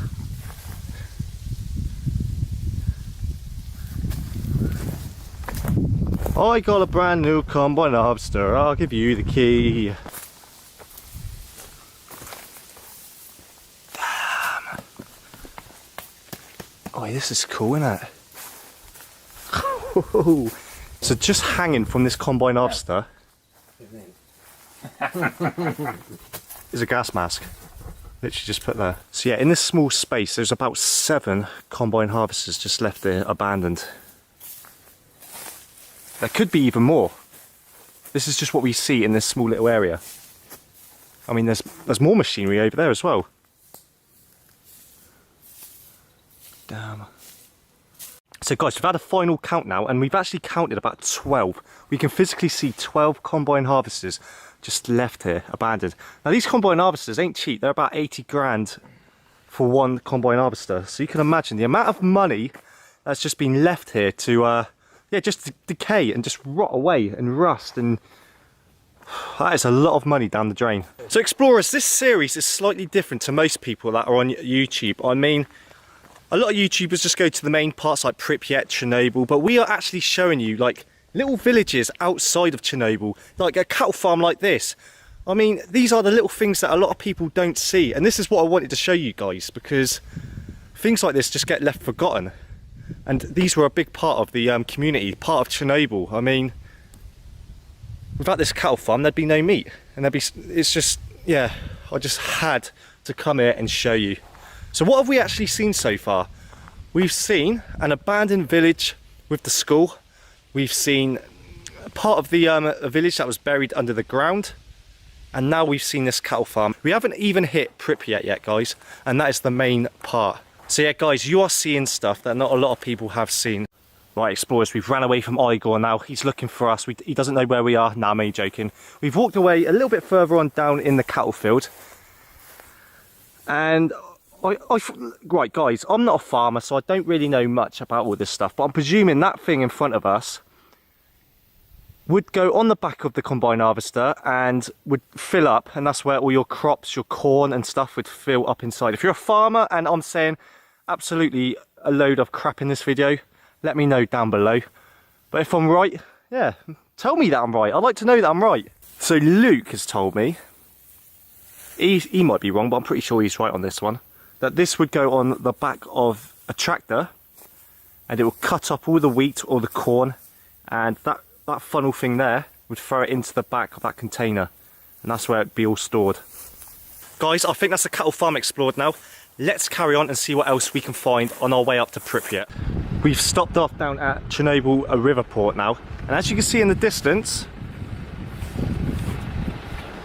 there is a few abandoned boats on the shoreline. So guys, I just found some more information about this river port. Basically, the boats would come down. It's the biggest river port on the Pripyat River, and basically the boats would come down here and they would get repaired. They'd get repaired here. If there's anything wrong with the boats, they'd come in here and yeah, just basically get repaired. I've just walked to the other side of the river port, and again we've got some more abandoned ships out there, and behind us is like a bridge that you can walk up and get to the other side of the river port. Can I come here? Can I come say hello? Hello, mate. Here we go. Our first Chernobyl dog. Hello, buddy. Oh, he's a good boy, eh? You're a good boy. I've got no food for you. I've got no food. What's your name, eh? What's your name? I'll tell you what, all the dogs are so friendly around here. They must be so used to humans coming over now. Well, it's lunchtime now. We're having our lunch, and we have arrived at our restaurant where we're going to be eating. Also, this is going to be our accommodation for tonight. So this is the Chernobyl Hotel. So we're going to be staying here tonight, and later on I'll give you a full-on tour of this place. And here we go. This is the lunch. This is what I've been looking forward to. Also, the one thing that I have been looking forward to the most is this compote. Ever since I come to Chernobyl the first time, this is the best drink that you can get. My favourite drink, and I'm so looking forward to having some. Luke's never had some, so I'm looking forward to see his reaction as well. But now guys, it is time to eat and I will catch you guys back outside when we continue the tour. Right guys, we are quite close to reactor number 4. Now what you're looking at now is a cooling tower, which was built to cool down reactor 5 and 6. Now as you can see, the thing is absolutely gigantic. Now I'm hoping we can get inside and show you the sheer size. I think that is what the plan is. We're going to go over and get inside the cooling tower. So I've just been informed by Igor that inside this water is fish, and around the water is beavers as well. And as you can see here, this tree has actually been taken down by a beaver. You can see where its teeth have actually gnawed away at it. It's incredible guys, you just don't think about how much wildlife is actually in Chernobyl. Like beavers, I would not have even thought twice about beavers being there. Horses I know about, moose. It's crazy. I would love just to do a full documentary about the animals in Chernobyl. Right guys, we've made it to the water tower now. We're not supposed to be here, so we've got to whisper. But our tour guide has taken us here and says be very, very quiet.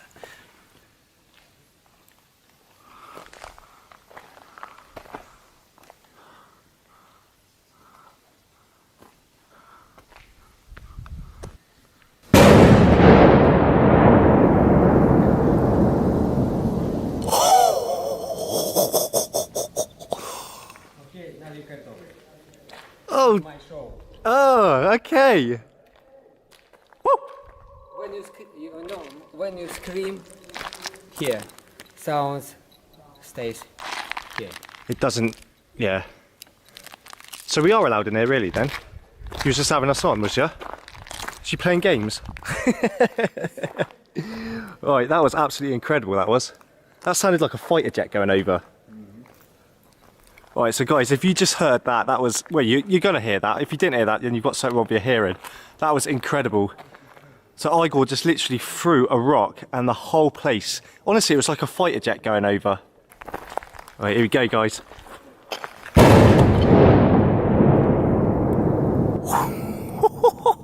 I love it. Absolutely love it. How about this one?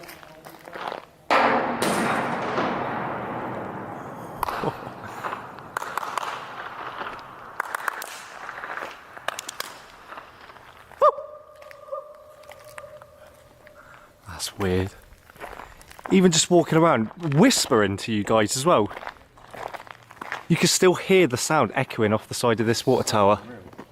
So yeah, reactor 5 and 6 was never actually put into operation. So this water tower was actually never used. Which is a shame. You just think how long it took to build this. It must have took, I don't know, a bloody long time. Guys, this is absolutely fascinating. Right guys, so interesting on the ground in this cooling tower is the remains of the Chernobyl giant that used to live here, and his remains are just left there on the ground now for you guys to come and see. No, I'm joking. I don't know what kind of animal that would have been though. Whatever it was, had really thick bones. Yeah, just a really weird place to see a load of bones. Guys, I almost forgot to show you this artwork. Wow.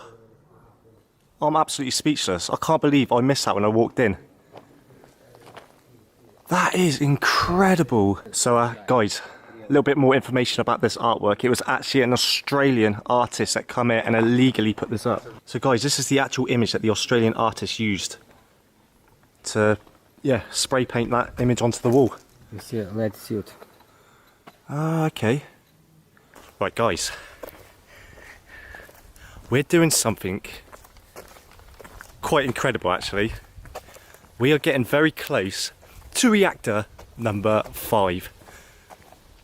And not a lot of people, again, like I said, we're doing stuff that not a lot of people have done before.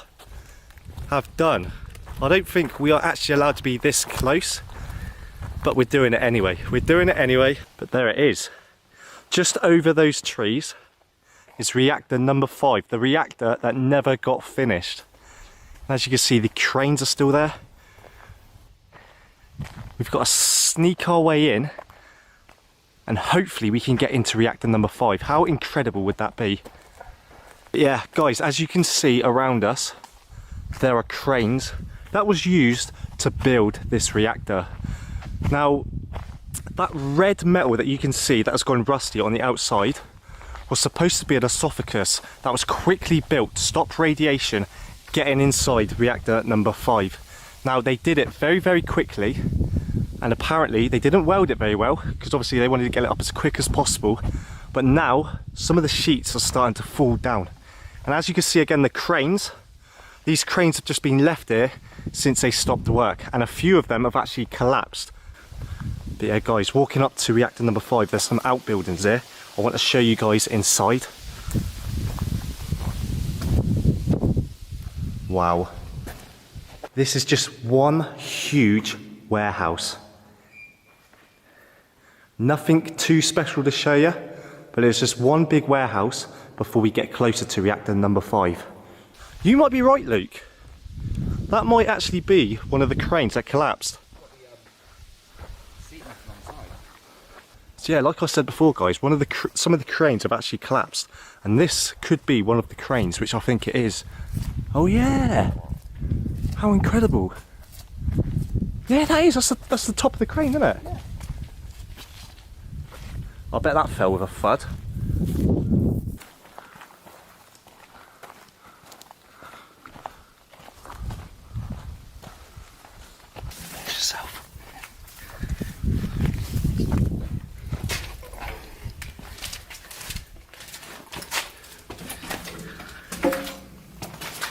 So guys, we're in reactor number 5, and that 6 on there means that we're 6 meters above the ground level. This is absolutely incredible. I can't believe we're in reactor at number 5.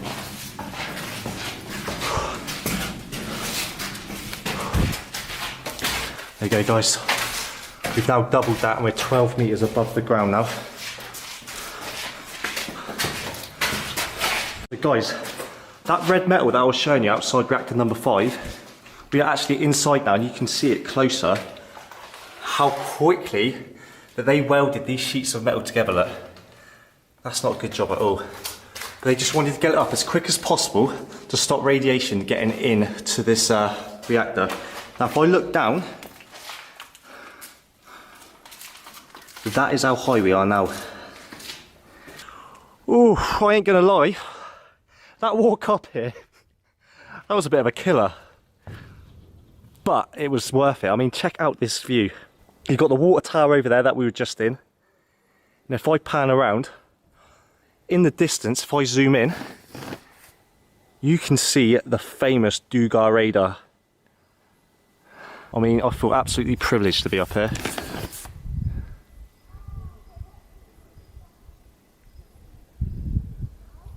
Incredible. On top of reactor number 5. Right guys, I can't really show you much because unfortunately, me being an idiot, my torch died. But we are actually stood in reactor number 5 now, where the reactor would have actually been. But all you can see is darkness. But I mean, what an incredible size this room is. And if I echo, woo. So guys, we are standing where the rods of this reactor would have actually gone. So as you can see, that is the top, and the rods would have gone all the way down, but I can't show you how far down it actually goes. But let's just tell you, it is very, very deep. So guys, that is where we just were. Inside there. We'll come back outside now, and I'm absolutely gutted that my battery died on my torch. But we're climbing even higher now. So I've got to climb up here, and might actually get to the very top of reactor number 5. This is actually really sketchy. Oh, I don't actually like this.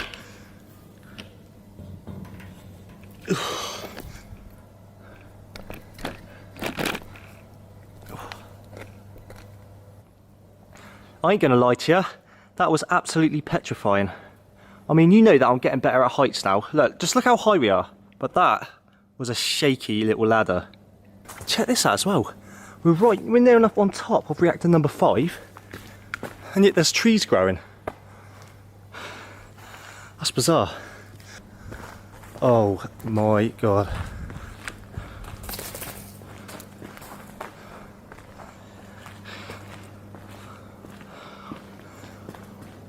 I don't think we could actually get a better view of that.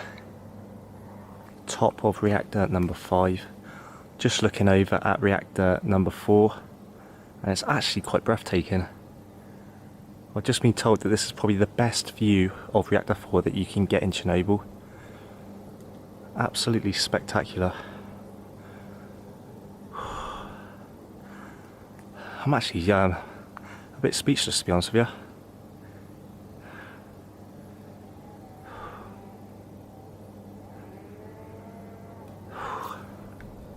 Right, you know, I was talking earlier on about the cranes that collapsed around reactor number 5. Now this is one of the cranes, as you can see.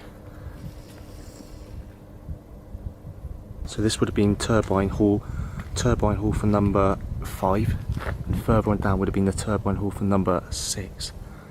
But yeah, just look at that crane, just completely collapsed. Check this out. We're on top of reactor number 5. There's only a dog up here. Hello, mate. Hello.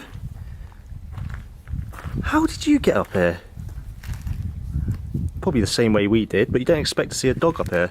That's incredible. I would not expect to be on top of reactor number 5 and see a dog up here. You come to explore reactor number 5 as well, have you? That was absolutely incredible. Reactor number 5, that's a tick off the list. We've explored it now. We're going to carry on it and see some more. Absolutely, this has been probably the highlight of the trip so far. Right, guys, we are back at the grocery store that we was at yesterday, and what we're getting now is some plastic bags for our shoes. This is him, you see? Okay, yeah, I see. Вот это же вы, правильно? Вот Так это точно. садите. And you see Pripyat road sign? No any trees, no any forest. How weird because is that? he buried red forest. He Okay. is liquidator. Is December 1886 year. 86-го. December 1986. 1986. Только саркофаг сзади, там плохо And видно, where's he только stood there? построен So саркофаг. just old sarcophagus completed. Это же вы, да? Да, Jeez. This is 87-го. this is springtime 1986. 1986, okay. So you see, no forest, No trees at all. no grass, just Pripyat road sign and sarcophagus. That's crazy. Nice to meet you. Hero. In Герой, church. In church. Drive. He is going to church now. because Okay. This is, Yeah. So explorers, that guy that we just met behind us was actually one of the liquidators in 1986, and what he did is he helped bury the red forest. Now them photos that I just showed you, that was actually him, and as you saw Pripyat sign, there was no trees about, so they actually cut down all the trees and buried them underneath the ground. Guys, check this out. As you can see, this fox isn't in very good condition, and he lives in the red forest, as Igor just said.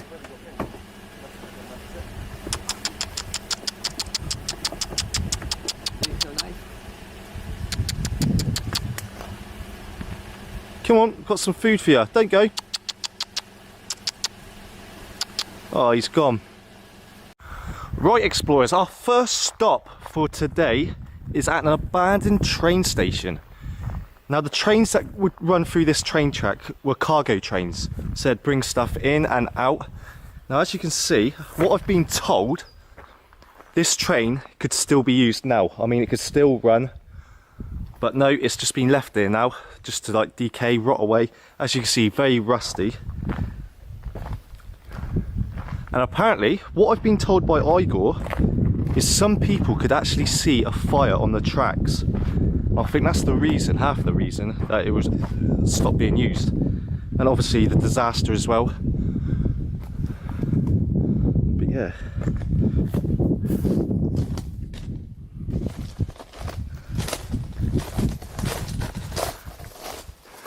They're a lot different to the trains that we have in the UK. I mean, they're a lot bigger as well. I'm guessing this is where some of the passengers would have gone as well. Yeah, unfortunately we can't get inside, which is a shame. That would have been good to show you guys inside one of these trains. If I could put the gimbal up, I don't know if you guys can see inside. This is the advantage of being 6'2". I can actually show you guys stuff that is quite high up. But I don't know if you can see anything on there. And as well, we've got this crane. This crane may have been used to lift stuff from out the back of one of the trains. So if you've got heavy cargo, you need a crane to lift it off the back of the train. Look. I mean, look at the size of the hook. So this train actually passed a test in 2011 and was said that it could still be used today. So this train isn't technically abandoned, but the trains that we are going to now, which are further on down the track, are abandoned and not in use. So yeah, lead the way, Igor, lead the way.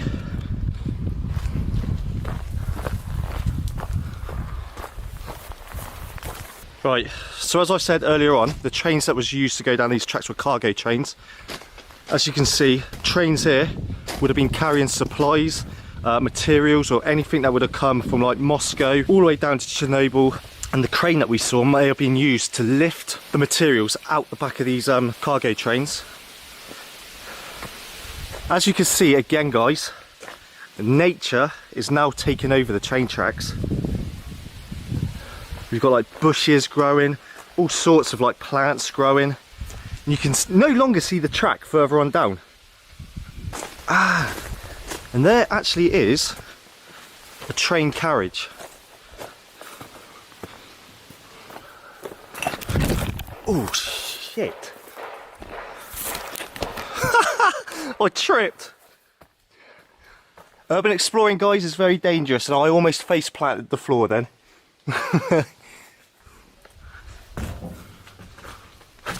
Oh, I'm going in. Oh wow, still got the chairs inside as well. So this was definitely a people carrier train, a passenger train. Look at the roof as well. The roof is literally caved in. This is so cool. I'm not going to go any further inside because I don't know how dangerous it is. Looks like the floor is like caving in some places as well. This is an abandoned Ukrainian train that would have brought people into Chernobyl. Maybe workers. And then this way.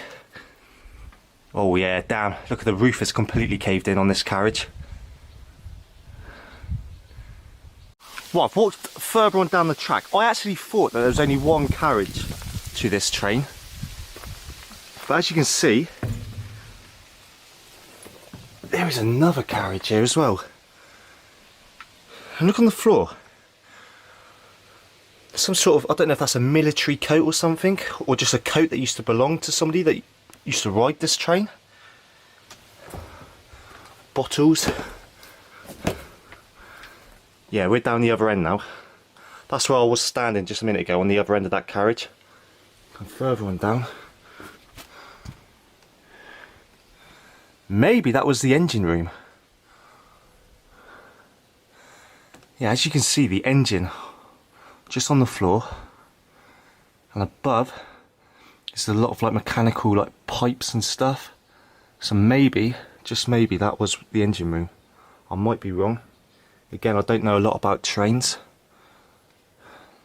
Guys, check this out. I found this quite funny. On the outside of this carriage, can you guess what that is? That is actually a fridge. What genius thought of that idea to stick the fridge on the outside of the carriage? Saving space, I'm telling you. Saving space. I mean, that would look pretty weird if it was in the UK though and that fridge was outside one of our windows. But I just thought that was funny, a fridge on the outside of this wagon. Right, so apparently guys, on the end of this track are more abandoned trains, and apparently these abandoned trains are completely tipped over. Completely tipped over, and some of them are on their roofs. So yeah, it's going to be interesting to see. How good is my balance? See if I can walk the whole length of this track on the actual track.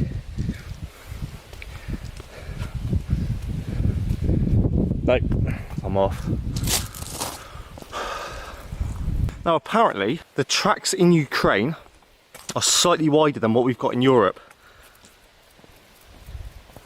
I don't know how true that is, because I look at the tracks in the UK and they actually look wider than these ones.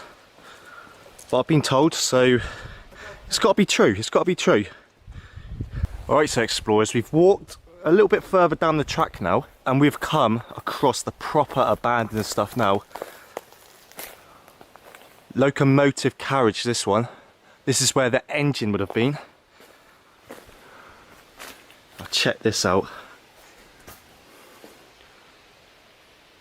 I don't know how well you can see it, but this is inside the engine room. How incredible is that? Now this would have been a diesel train. Again guys, if you are huge train enthusiasts, you are going to absolutely love coming to Chernobyl and seeing this. So that is one of many that are abandoned in this little area.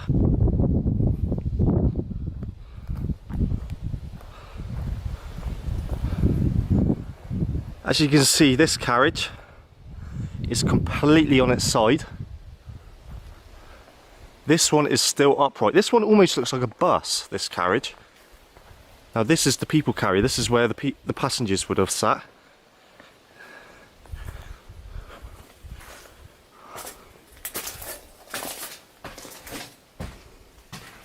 And check that out. Wow! Okay. As you can see, there was insulation in the roof, like foam insulation. I don't know how safe it is to walk down. I have been told by Igor not to come in there, so I'm kind of slightly breaking the rules, but I don't think he'll mind too much. And on the floor, you can see like little motors or parts of the engine just scattered around. Here guys, you can actually see part of the engine of the train. Now I don't know what part it is. Again, I don't know a lot about trains, but if you guys do know, leave comments down below. It will help me out, like work out what piece of the train it actually is. Now I know this is the locomotive, which I've found out is the engine room of these trains, which is pretty damn incredible, if I may say so. You can actually see, again, more of the engine in this locomotive.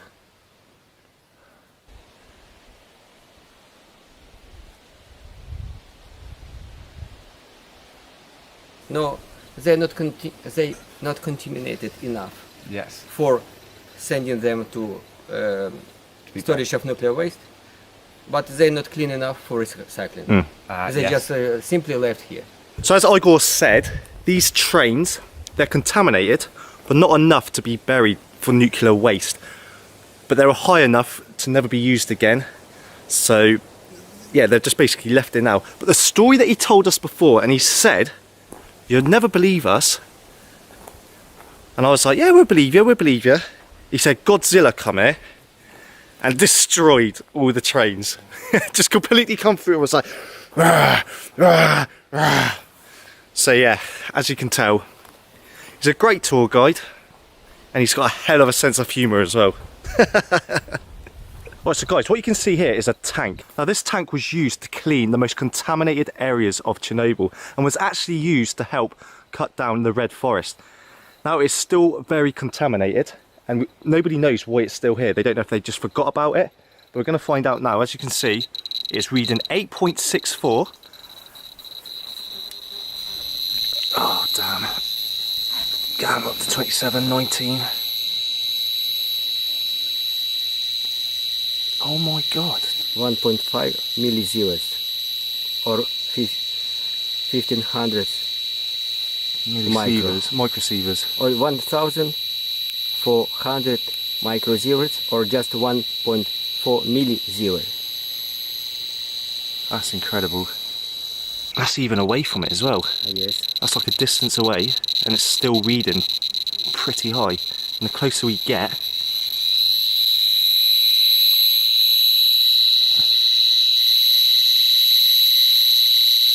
I can't believe I got my head so close to this.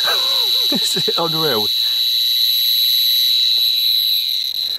So it's incredible how radioactive this tank actually is.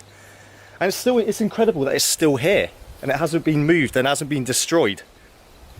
Right, that is the first stop over. And what a stop it was. Seeing them abandoned trains and train station, and that tank at the end, one of the most contaminated vehicles here, was used to clear up part of the most contaminated places in Chernobyl. And you saw on the guide account just how high we was reading. God knows why it hasn't been destroyed and buried. Even Igor, he doesn't know. He doesn't know. Maybe the government forgot about it. That's just what he said. But yeah, we're going to move on to our next location now, guys. I'll catch you there. Right, guys, we've left the abandoned trains now. What we've done is we've stopped at the Red Forest. Now, as you can see, there's a mound over there. That mound is where the trees were actually buried. So basically, they would dig a trench, and at the bottom of the trench, they would put clay, so the radiation wouldn't sink any deeper. It would just get to the clay, and that's as far as it would go. And on top, they would put fresh soil on top of the trench to cover the trees. Now that is what this mound is here. Now I think we're going to test out how radioactive it actually is. So there we go, guys, we're on the mound. As you can see, radioactive sign. And we are reading Not bad.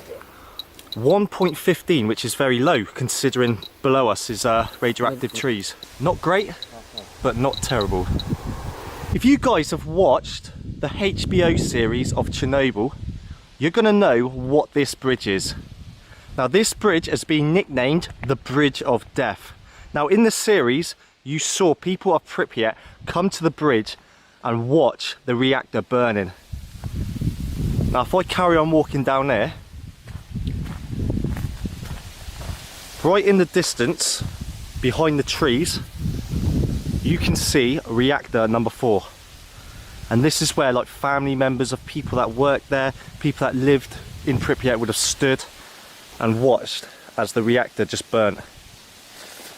Right, we are back in Pripyat now, and what we are about to do is probably one of the most dangerous things I have ever done since exploring. We are going into the basement of Pripyat Hospital.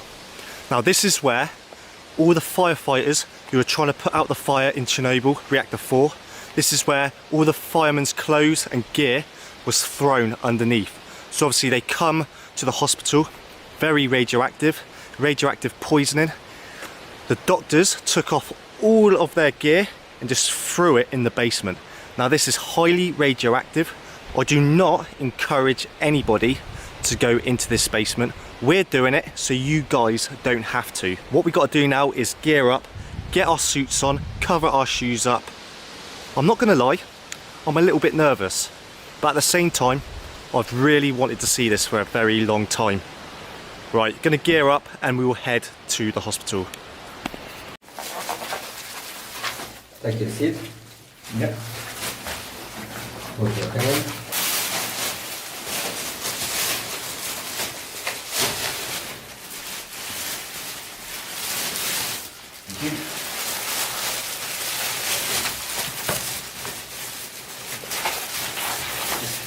I don't know how well you can hear me, guys. I'm suited and booted now.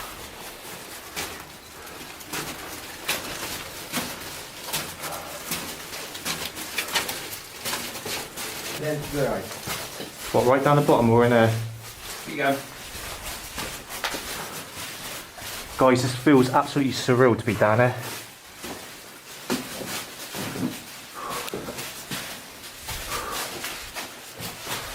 So explorers, this is our first sighting of the fireman's shoes.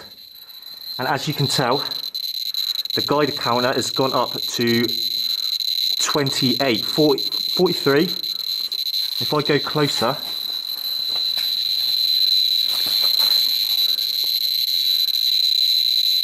$87, 91, almost at 100. And all this was firefighters' clothes and safety equipment. As you can see, they got the safety clothes over there, boots down there, and again I'm going to put it closer to it. As you can see, it jumps. I'll take it away. So 73, if I pull it closer, it jumps right up to 70, 79, 86, 90. We're going to read 100 there. Yeah, 99, 103.9, 106. Damn. Even now it's reading, and we're not even putting the guide counter close. It's reading 52, and we're not even putting it down towards the equipment. 30, 61.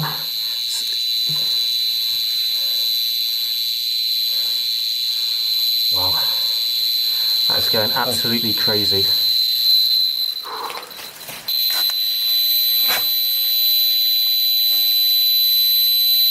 Almost 1,000. 2,000. That's incredible. That is very, very dangerous. So that's how much you'd get in your, if we was here for an hour, that's how much radiation would be going through your body and how much you would pick up. 702 and almost 2,000 we read on that.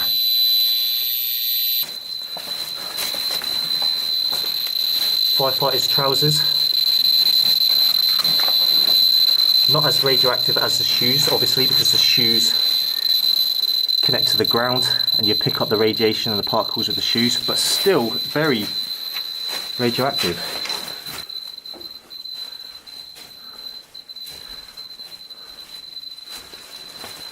So this is a fireman's protective coat. 28, 30. Not as radioactive, but check out this. So guys, the slippers that you can see here were from the nurses and the doctors who actually worked here. Now obviously they got in contact with the firefighters, so even their clothes and their shoes would have to have been thrown down here because they were contaminated. Now in this room in front of us was the mattresses that the firefighters would have slept on in the hospital and laid on. Now obviously it's not going to be as contaminated as the shoes, but because their bodies are contaminated, these had to be thrown away as well. Can you stack that high off the floor? Right, explorers, let's carry on and walk down and see what else we can see in the basement. Again, looks like another workshop. As you can see, there's desks, chairs, all sorts in there, even medication by the look of it, right at the back in that cabinet. Oh, there's an elevator as well. So there's an elevator to get you down into the basement. Obviously it takes you from ground floor, second floor, down into the basement.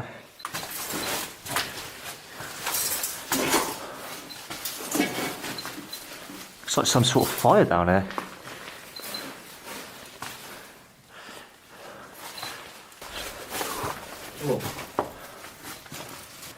Again, this room is absolutely littered with like slippers, shoes, everything that the nurses, doctors, maybe firefighters, I don't think any firefighter clothing's in there, would have been thrown away. And as you can see, right in front of us on that shelf, in perfect condition, is a pair of shoes.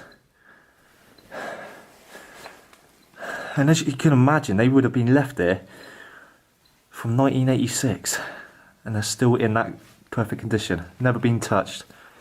Now the further we walk away, the less contaminated this basement is. Obviously right at the beginning there was the firefighters' clothes, shoes, which is the most contaminated objects down here.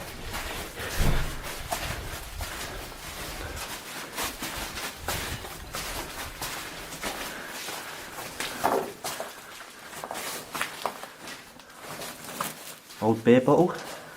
But yeah, if I turn my torch off, guys, this is how dark it is.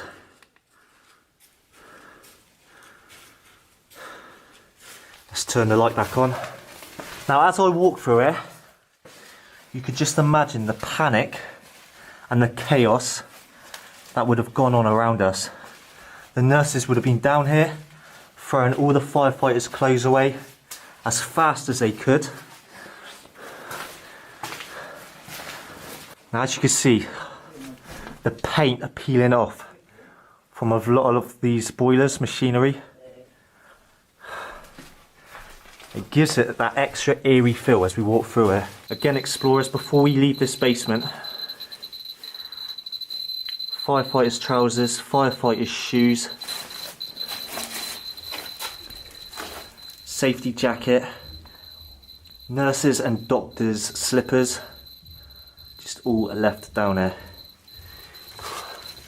It's getting extremely hot down here as well.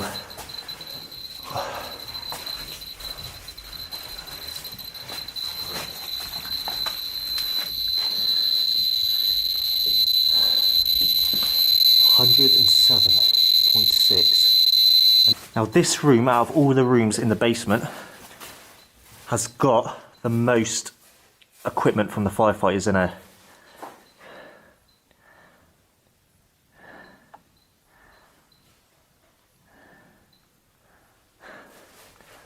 So these tanks that you can see on the floor of the basement are actually oxygen tanks.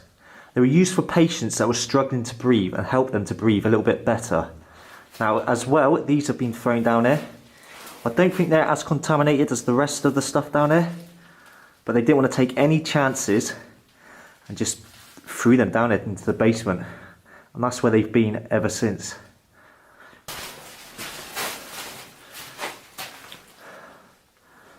Again, more oxygen tanks, crates.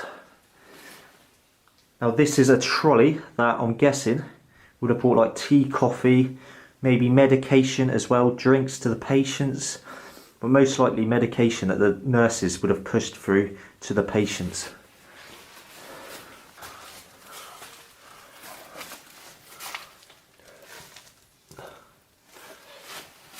It is absolutely filled. The floor is completely covered in this room with patients' clothes, nurses' clothes, maybe some firefighters' clothes in there, not sure.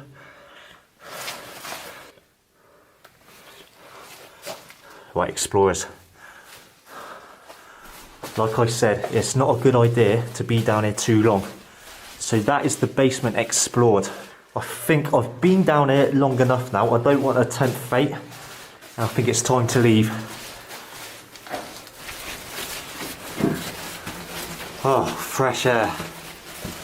Oh, I've never wanted to see the outside so bad. And there we have it, explorers. The basement of the hospital is now being explored. I've shown you. I will never go back down there ever again. Now it's time to get off these suits. Whew. That was an experience. Guys, we are now back outside. I feel so much better taking all that safety equipment off. It got so hot down there. Also, having the mask on. God, you scared me. God, that dog just scared me. You just scared the hell out of me, doggo. Right, before I was rudely interrupted, also my glasses started to steam up as well, so I was struggling to see down there. And at one point, I didn't see where the rest of them had gone, so I thought I took a wrong turn or something. But yeah, now we've explored that, guys, we are now heading to the morgue. That's another place that I haven't seen yet, so it's pretty interesting. Also, check out this bike. A kiddie's bike. Outside the hospital. Hello, boy. You play? Hello, boy. You play? What's that? No.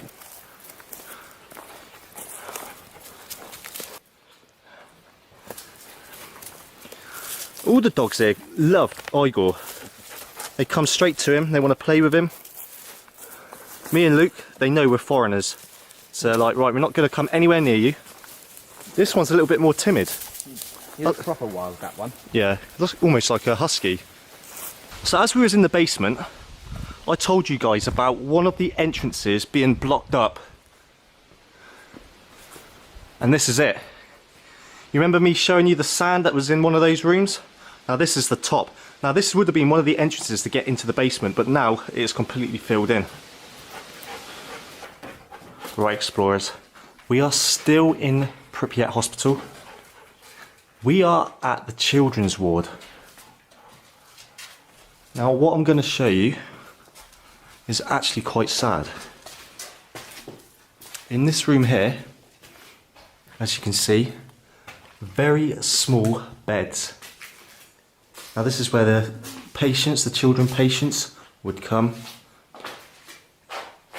sleep, lie down, and spend most of their time.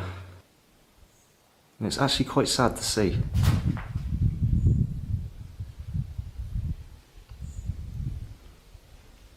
Now in this room, dead ahead of us, is a baby's cot.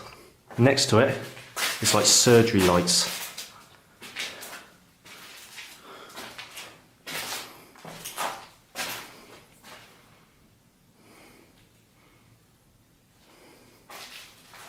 As I walk through this hospital, I think in my head the pain that some of these children went through.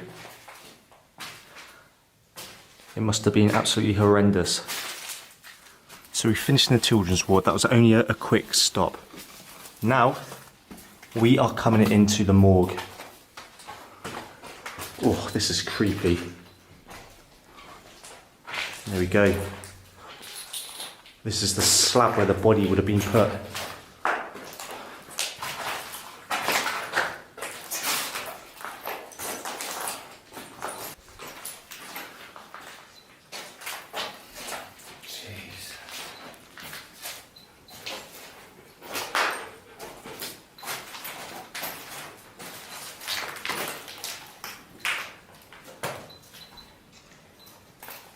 Come into another room, and there's another table.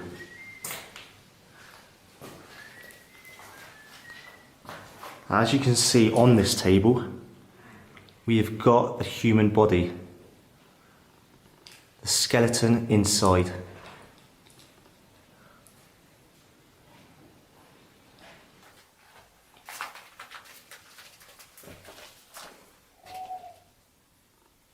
More equipment on this shelf.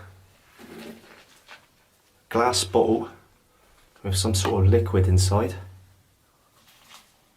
Again, not too sure what it is. So guys, we've come to the other end of the morgue now, and we've come across this shelf. Now inside are bottles of human parts. Maybe kidney stones.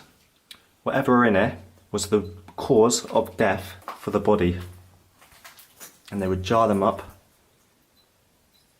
and just left.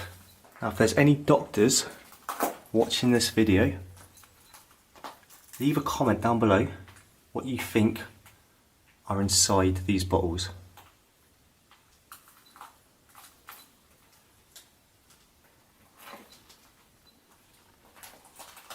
There's another cabinet on the other side of this room. More glass jars. We're not actually sure what are in these ones. Maybe the same thing, and the stuff inside has just been taken, I don't know. We've finished at the hospital now. We've come to school number 1, the first school to be built, and the first school, as you can tell, to collapse. Now as you can see, up in that corner are tables, chairs, and all the belongings that are still left in the school. This is actually the first building in Pripyat that I've actually seen collapse. So about 5 or 6 years ago, roughly that time, this is when this school actually collapsed. There is actually a tree starting to grow up through all the rubble. So that shows you how long this has been collapsed for. They reckon in about a couple more years, this part of the building will collapse as well.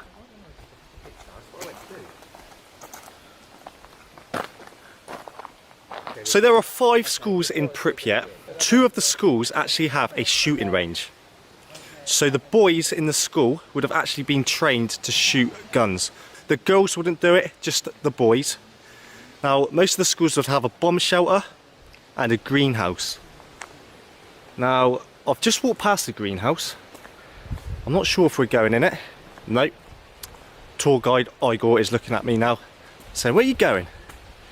We are now in a stadium, a sports stadium.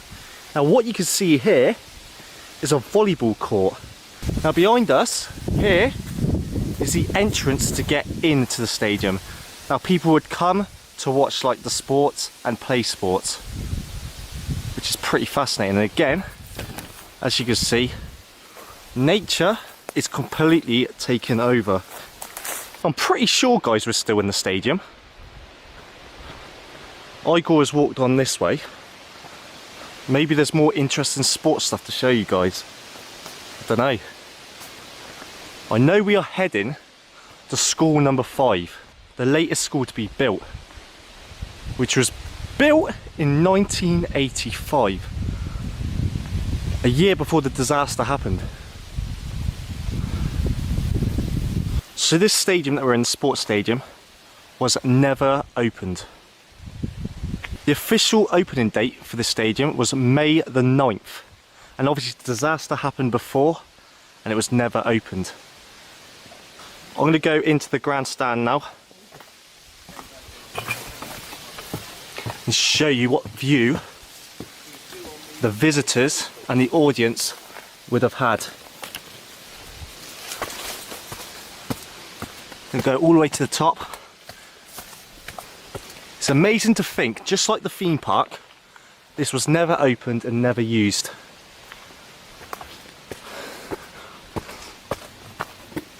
If it wasn't for them trees, you would actually get a decent view from up here. And it is higher than you think. I want you guys to guess how many people you could probably fit on this grandstand. What do you reckon? About 1,000? And you can see all the benches and chairs were made from wood, and the decay is completely taken over. Now maybe at the top of this stand is toilets or somewhere that you can get refreshments, food.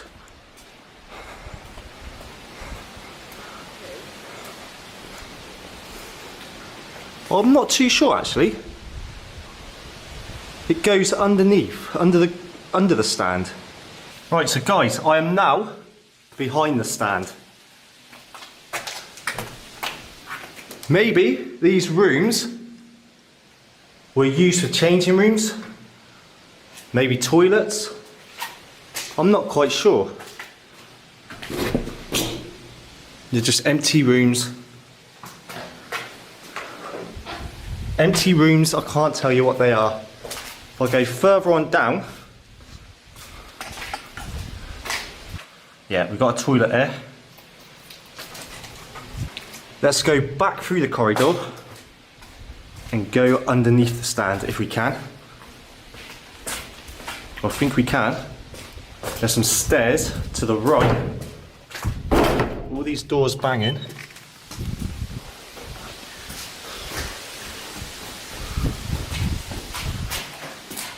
Okay.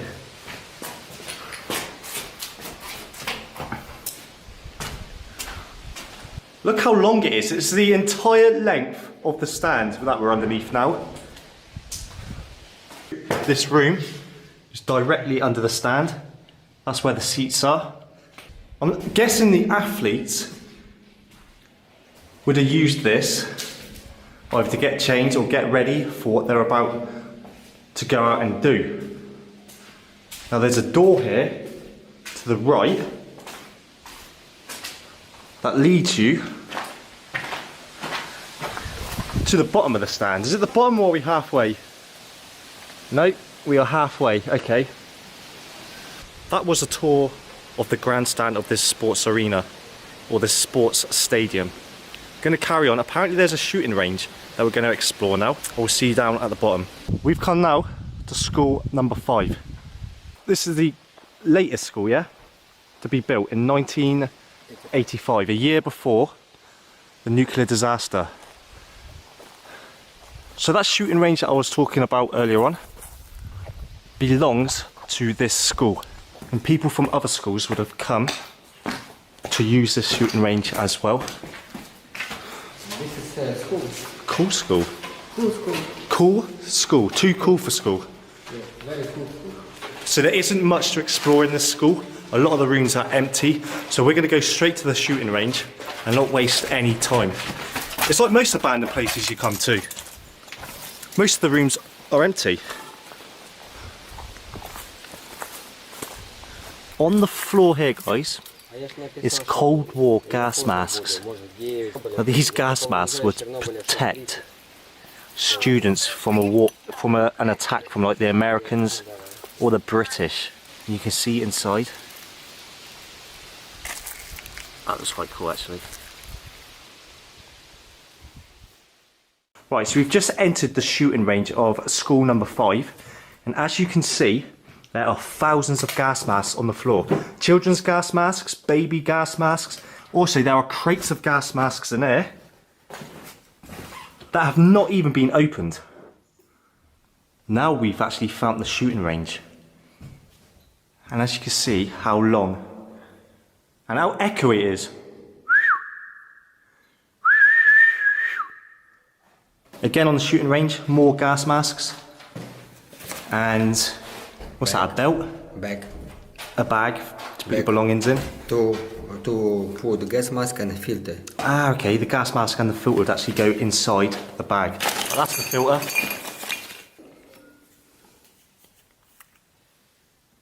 Okay, what is it? Maybe to put on your face to make rubber go to your face smoother. Got ya. So the gas mask goes on easier. Yeah. So right, we're going to take a walk down this shooting range. Now apparently at the end is targets. I'm still going, guys. Still walking. So here on the ground are the targets that I was talking about. And as you can see, we've got one in the centre and a few on the outside. So his aim was pretty damn good. Now if I set the camera all the way back, yeah, that just shows you how long this shooting range actually is. Are they bullet holes? Yeah, that's the centre there, because of the wood. It's got to be, isn't it? It's got to be, yeah, bullet holes. But these are the targets that the pupils would have actually shot at. Now obviously the guns that they would have used would have been air rifles, not actual like proper guns. Because as you can see, the targets are only like little pinholes. Now I wish when I was a kid growing up, there was a shooting range at our school. It would have made lessons a lot more exciting. Instead, we never had anything exciting like that. Apart from sports, football, just all the basic stuff that us English people had to learn. Not like schools in Ukraine, where they actually got taught to shoot guns. Right, that is the shooting range explored now, guys. Let's carry on and see what else Igor has up his sleeve. Cut. Right, before we go into the explore a little further, I've got a huge apology to make. And before you guys absolutely crucify me in the comment section, I just want to say, in this next clip you're about to watch, I'm saying the word kindergarten completely wrong. I'm calling it a kindergarten. Now in the UK we call it a nursery, and I realise that you Americans out there call it a kindergarten. So before you guys absolutely kill me in the comment section, I just want to say a huge apology for pronouncing kindergarten completely wrong. Right, let's carry on with the explore, and I hope you guys don't crucify me too much. Right, where we're going now used to be a kindergarten. But after the nuclear reactor exploded, it got turned into a laboratory for testing like soil, trees, plants, just to see how radioactive that they are and what different parts of Chernobyl and Pripyat were affected the most. So we're going to go inside now and show you what the laboratory looks like inside. Now what you can see on this table here are like experiment tests or some sort of like equipment used to do these experiments and to do these testing on the plants and everything that needed testing. Alright, so guys, this is proof that this was an actual kindergarten. That got like cartoons drawn on the wall as we got the stairs. Now apparently there's a room with a lot of equipment still left inside, which Igor is going to show us now. Oh wow. And I think we found it. Oh, this is incredible. Look at this. Samples. So as you can see on the floor, guys, there are samples just scattered absolutely everywhere. Now this would be filled with like ash from plants. This could be soil from around the area, just to be tested to see how radioactive plant life and nature got after the disaster. Now the way that they'd test radioactive plants is they would burn them until they're ash, and they would test it through the ash. And all of this would be filled with like plant ash, all on the floor as well. Is this exactly the same stuff, would you say? I guess Yeah? inside it is not, I don't, also ash. Maybe Okay. from some. A tree or something, Yes, maybe? Yes, maybe. Now, as you can see, Or that maybe this is the soil, I don't know. it looks like soil actually. Soil, right? Yeah. It looks soil. Also, something else which is quite fascinating. Where all of these samples are stored are children's lockers from the kindergarten. So if I open this, inside, just full of samples. So maybe in this laboratory as well, they tested the radiation inside fish. Now in this glass jar, as you can see, are little cut up bits of fish. So it could have been animals tested as well. So we're inside another room, guys. Now this room would have been used to like test out grass. But yeah, if I come over here, basically that is the name of the grass up there. 1937 is probably the number of the sample. And below it is 27th of the 6th, 95 is when that sample was taken. And I've been looking at most of the samples around here, and most of them were done in the 90s. It's hard to believe that this was actually a kindergarten, seeing all these samples there. You think kids would have been here having fun at school, and then after the disaster, scientists come in, took over the kindergarten and turned it into a laboratory for testing radiation in plants. Also, on our way out, we've just found these tubs, and inside is water, so they obviously tested the water as well for radiation. As you can see, there's stuff growing inside it now, but like they've been here for such a long time. Some sort of like algae is growing inside them. And again below, more liquid. Right, so this here, this blue machine was an oven. Now this oven was used to burn like wood and turn it into ash. Plant to burn and turn it into ash. So this was the machine that turned everything into ash, so it could have been tested for radiation. Now Igor has said that he's found a sample which is very contaminated. As you can see, it's going up to 5, 6,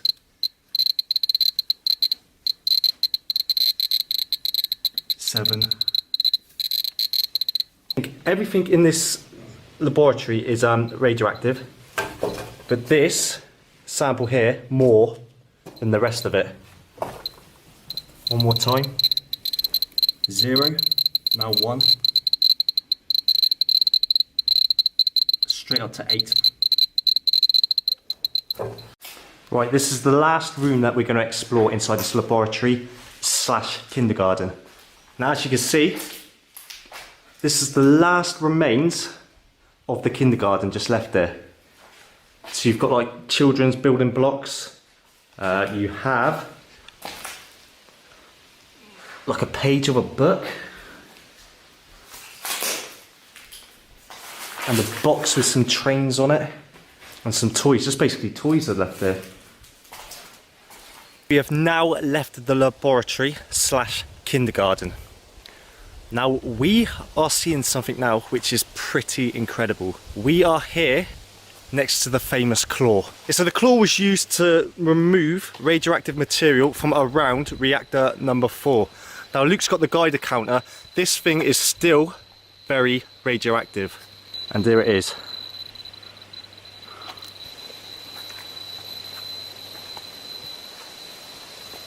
Yeah, if you keep that there.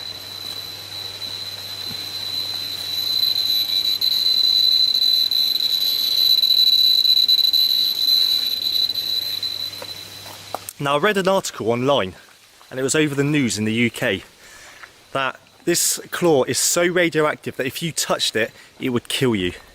That's not true, because look, check this out. If that was true, I got no! Oh, no. It is true, it is true. Obviously it is radioactive because it was used to remove some of the most contaminated materials around reactor number 4. But it's been left here for so long, the worst of it's just gone. So that is the claw explored. It is time to carry on and get some lunch. So guys, the story behind this photo that you can see here is a lot of people thought that people come to Pripyat and they looted a lot. But that was a complete myth. What they actually did is they went in and threw them out the window to be buried. And as you can see in this photograph, everyone's belongings have just been launched out the window onto the ground, literally just to be buried. Oh, look at personal belongings from Pripyat town. Damn. Look, That is actually... maybe something was stolen by this man. I cannot search his pocket. No. But in this, like, generally. Dude, you better not have anything. Can I see that other picture? The other side. It looks like the dump. It looks like if you went to the dump and dropped your rubbish off. Yeah, the skip. Yes. That is mental. Right, so walking around Pripyat today, guys, the one thing that I've noticed more than anything is the trees. Now, obviously, we're in the summer now. The trees have come alive. The leaves are all out. It is green. Guys, if you haven't checked out my first series, go over now and check it out. There'll be a pin somewhere in the top corner. Check it out, and then you can see the difference between the winter time and the summertime. We come and all the trees were dead. And it had a more of an eerie feeling. Now it has more of like, I don't know. But it just shows you how nature just takes over absolutely everything.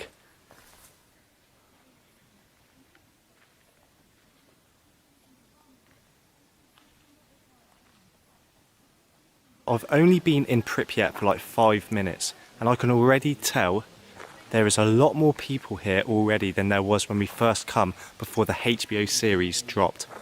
I mean, already I can see 2 massive tour groups. Now, that might be all we see in here, but to see that already, that says to me a lot of people are coming over here just to see it since the HBO series. So, don't know. So guys, if you can remember this from my last series, through that door is the theatre. Now, as there's so many people here, there is less chance of getting in there now without being caught. So we're not going inside, just in case. So guys, we're now in the community centre. And this is something that I didn't see last time I was here. A massive boxing ring. That is big, isn't it? That's bigger than a normal boxing ring, isn't it? I don't know if this is an oversized boxing ring or this is an official boxing ring, I'm not sure. But yeah, this is where they come and obviously have boxing matches. I mean, behind us, we've got like a gymnastic, we call them horses, didn't we, in the UK? But yeah, so you'd have gymnastics, boxing. This is quite a cool room though. Like the old round room.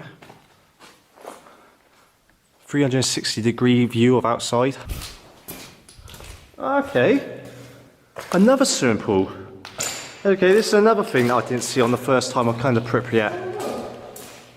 So obviously you've got the main swimming pool. This is like the swimming pool inside the community centre. There's still water inside it. Is there like a leak in the roof or something? Do you want to go for a swim? Go on, Luke. Do one lap. But yeah, I didn't know this was there, to be honest with you. I only thought there was the main swimming pool and the little one that was beside it. I didn't know there was one actually in the community centre as well. I could actually go for a swim now. Not in that I wouldn't, but I could actually go for a swim. It's so humid today that I actually could. You look tiny next to it, mate.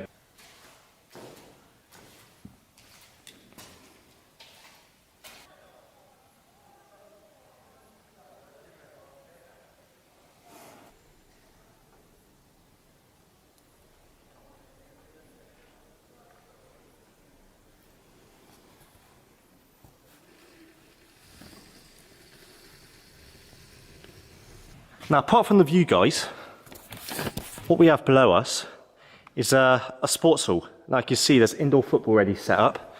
One goal down there and another goal down there. And again, this is another part that I didn't see the first time that I come. So we are seeing stuff that I didn't see in the first series, which I'm surprised about. There must be loads that I haven't seen. So that hotel that I was showing you earlier on, I'm now going in. I'm going in on my own as well. Without the guide. So wish me luck, guys. Wish me luck. Right, stairs are right ahead.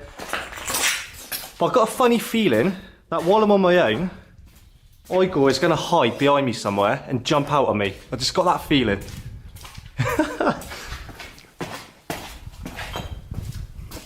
Well, make sure that he walks out.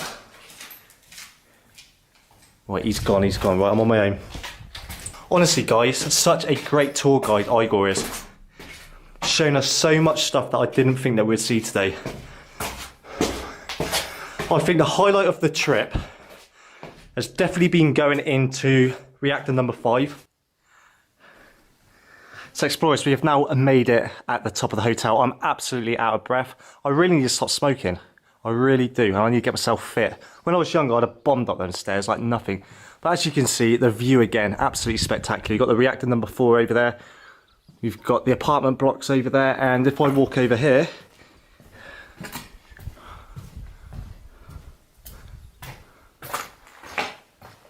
the main square.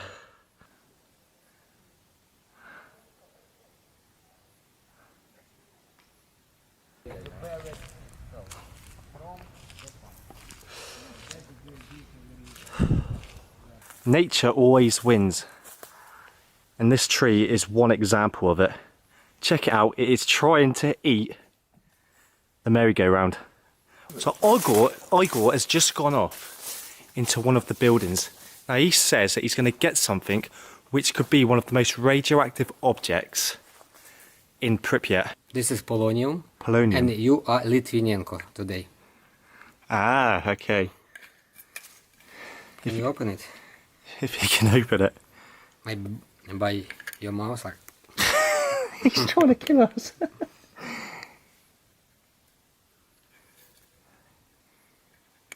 This definitely shows that this should not be opened.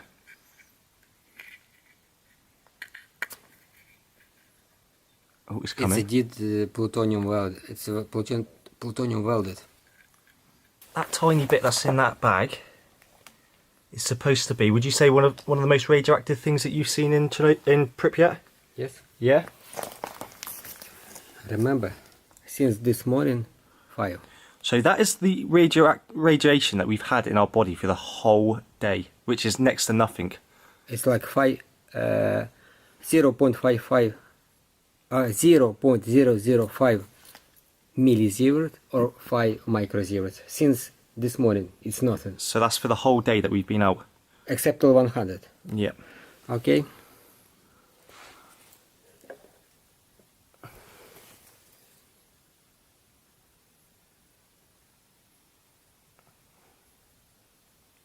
Holy fuck. What's it saying? Holy fuck balls. Jesus. 18, 19, 20.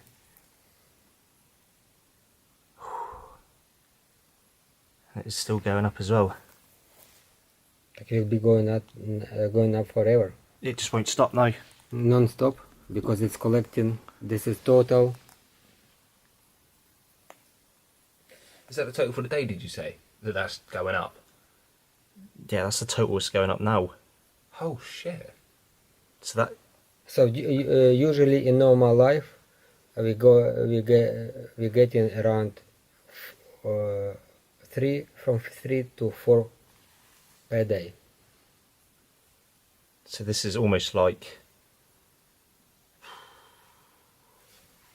10. Oh, this is almost like 20 days worth, isn't it? Mm-hmm. All in that one. It's going to go up to 100 in a minute.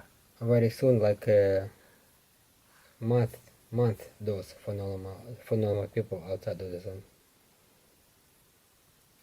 Jesus. 150, 280. 790. No, 1,000. That's gone to 1.035. 1,100. Whatever is in this bag 2,000, 3,000. is dangerously radioactive. 2.7 millisievert. Millisievert, not micro, millisievert. Okay, check now. Then we go back, take it away. I know. You see? Oh, it's gone up to 99. What? I think that should go back in to never be reopened again. So guys, this is the one place that I would expect to see like tourists. But not for 1 second did I think there would be this many people here. Again, the HBO series has made this place so much more popular. How many people actually knew? I know people knew about Chernobyl before, like the HBO disaster, but how many people would have actually come here before the series was on Sky?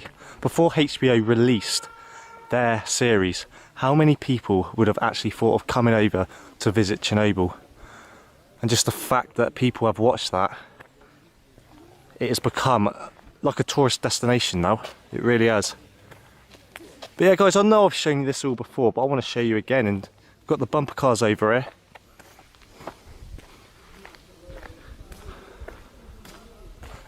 And like I said before, if you haven't watched the first series, there will be a link in the description. But yeah, here we are. We are at the bumper cars now.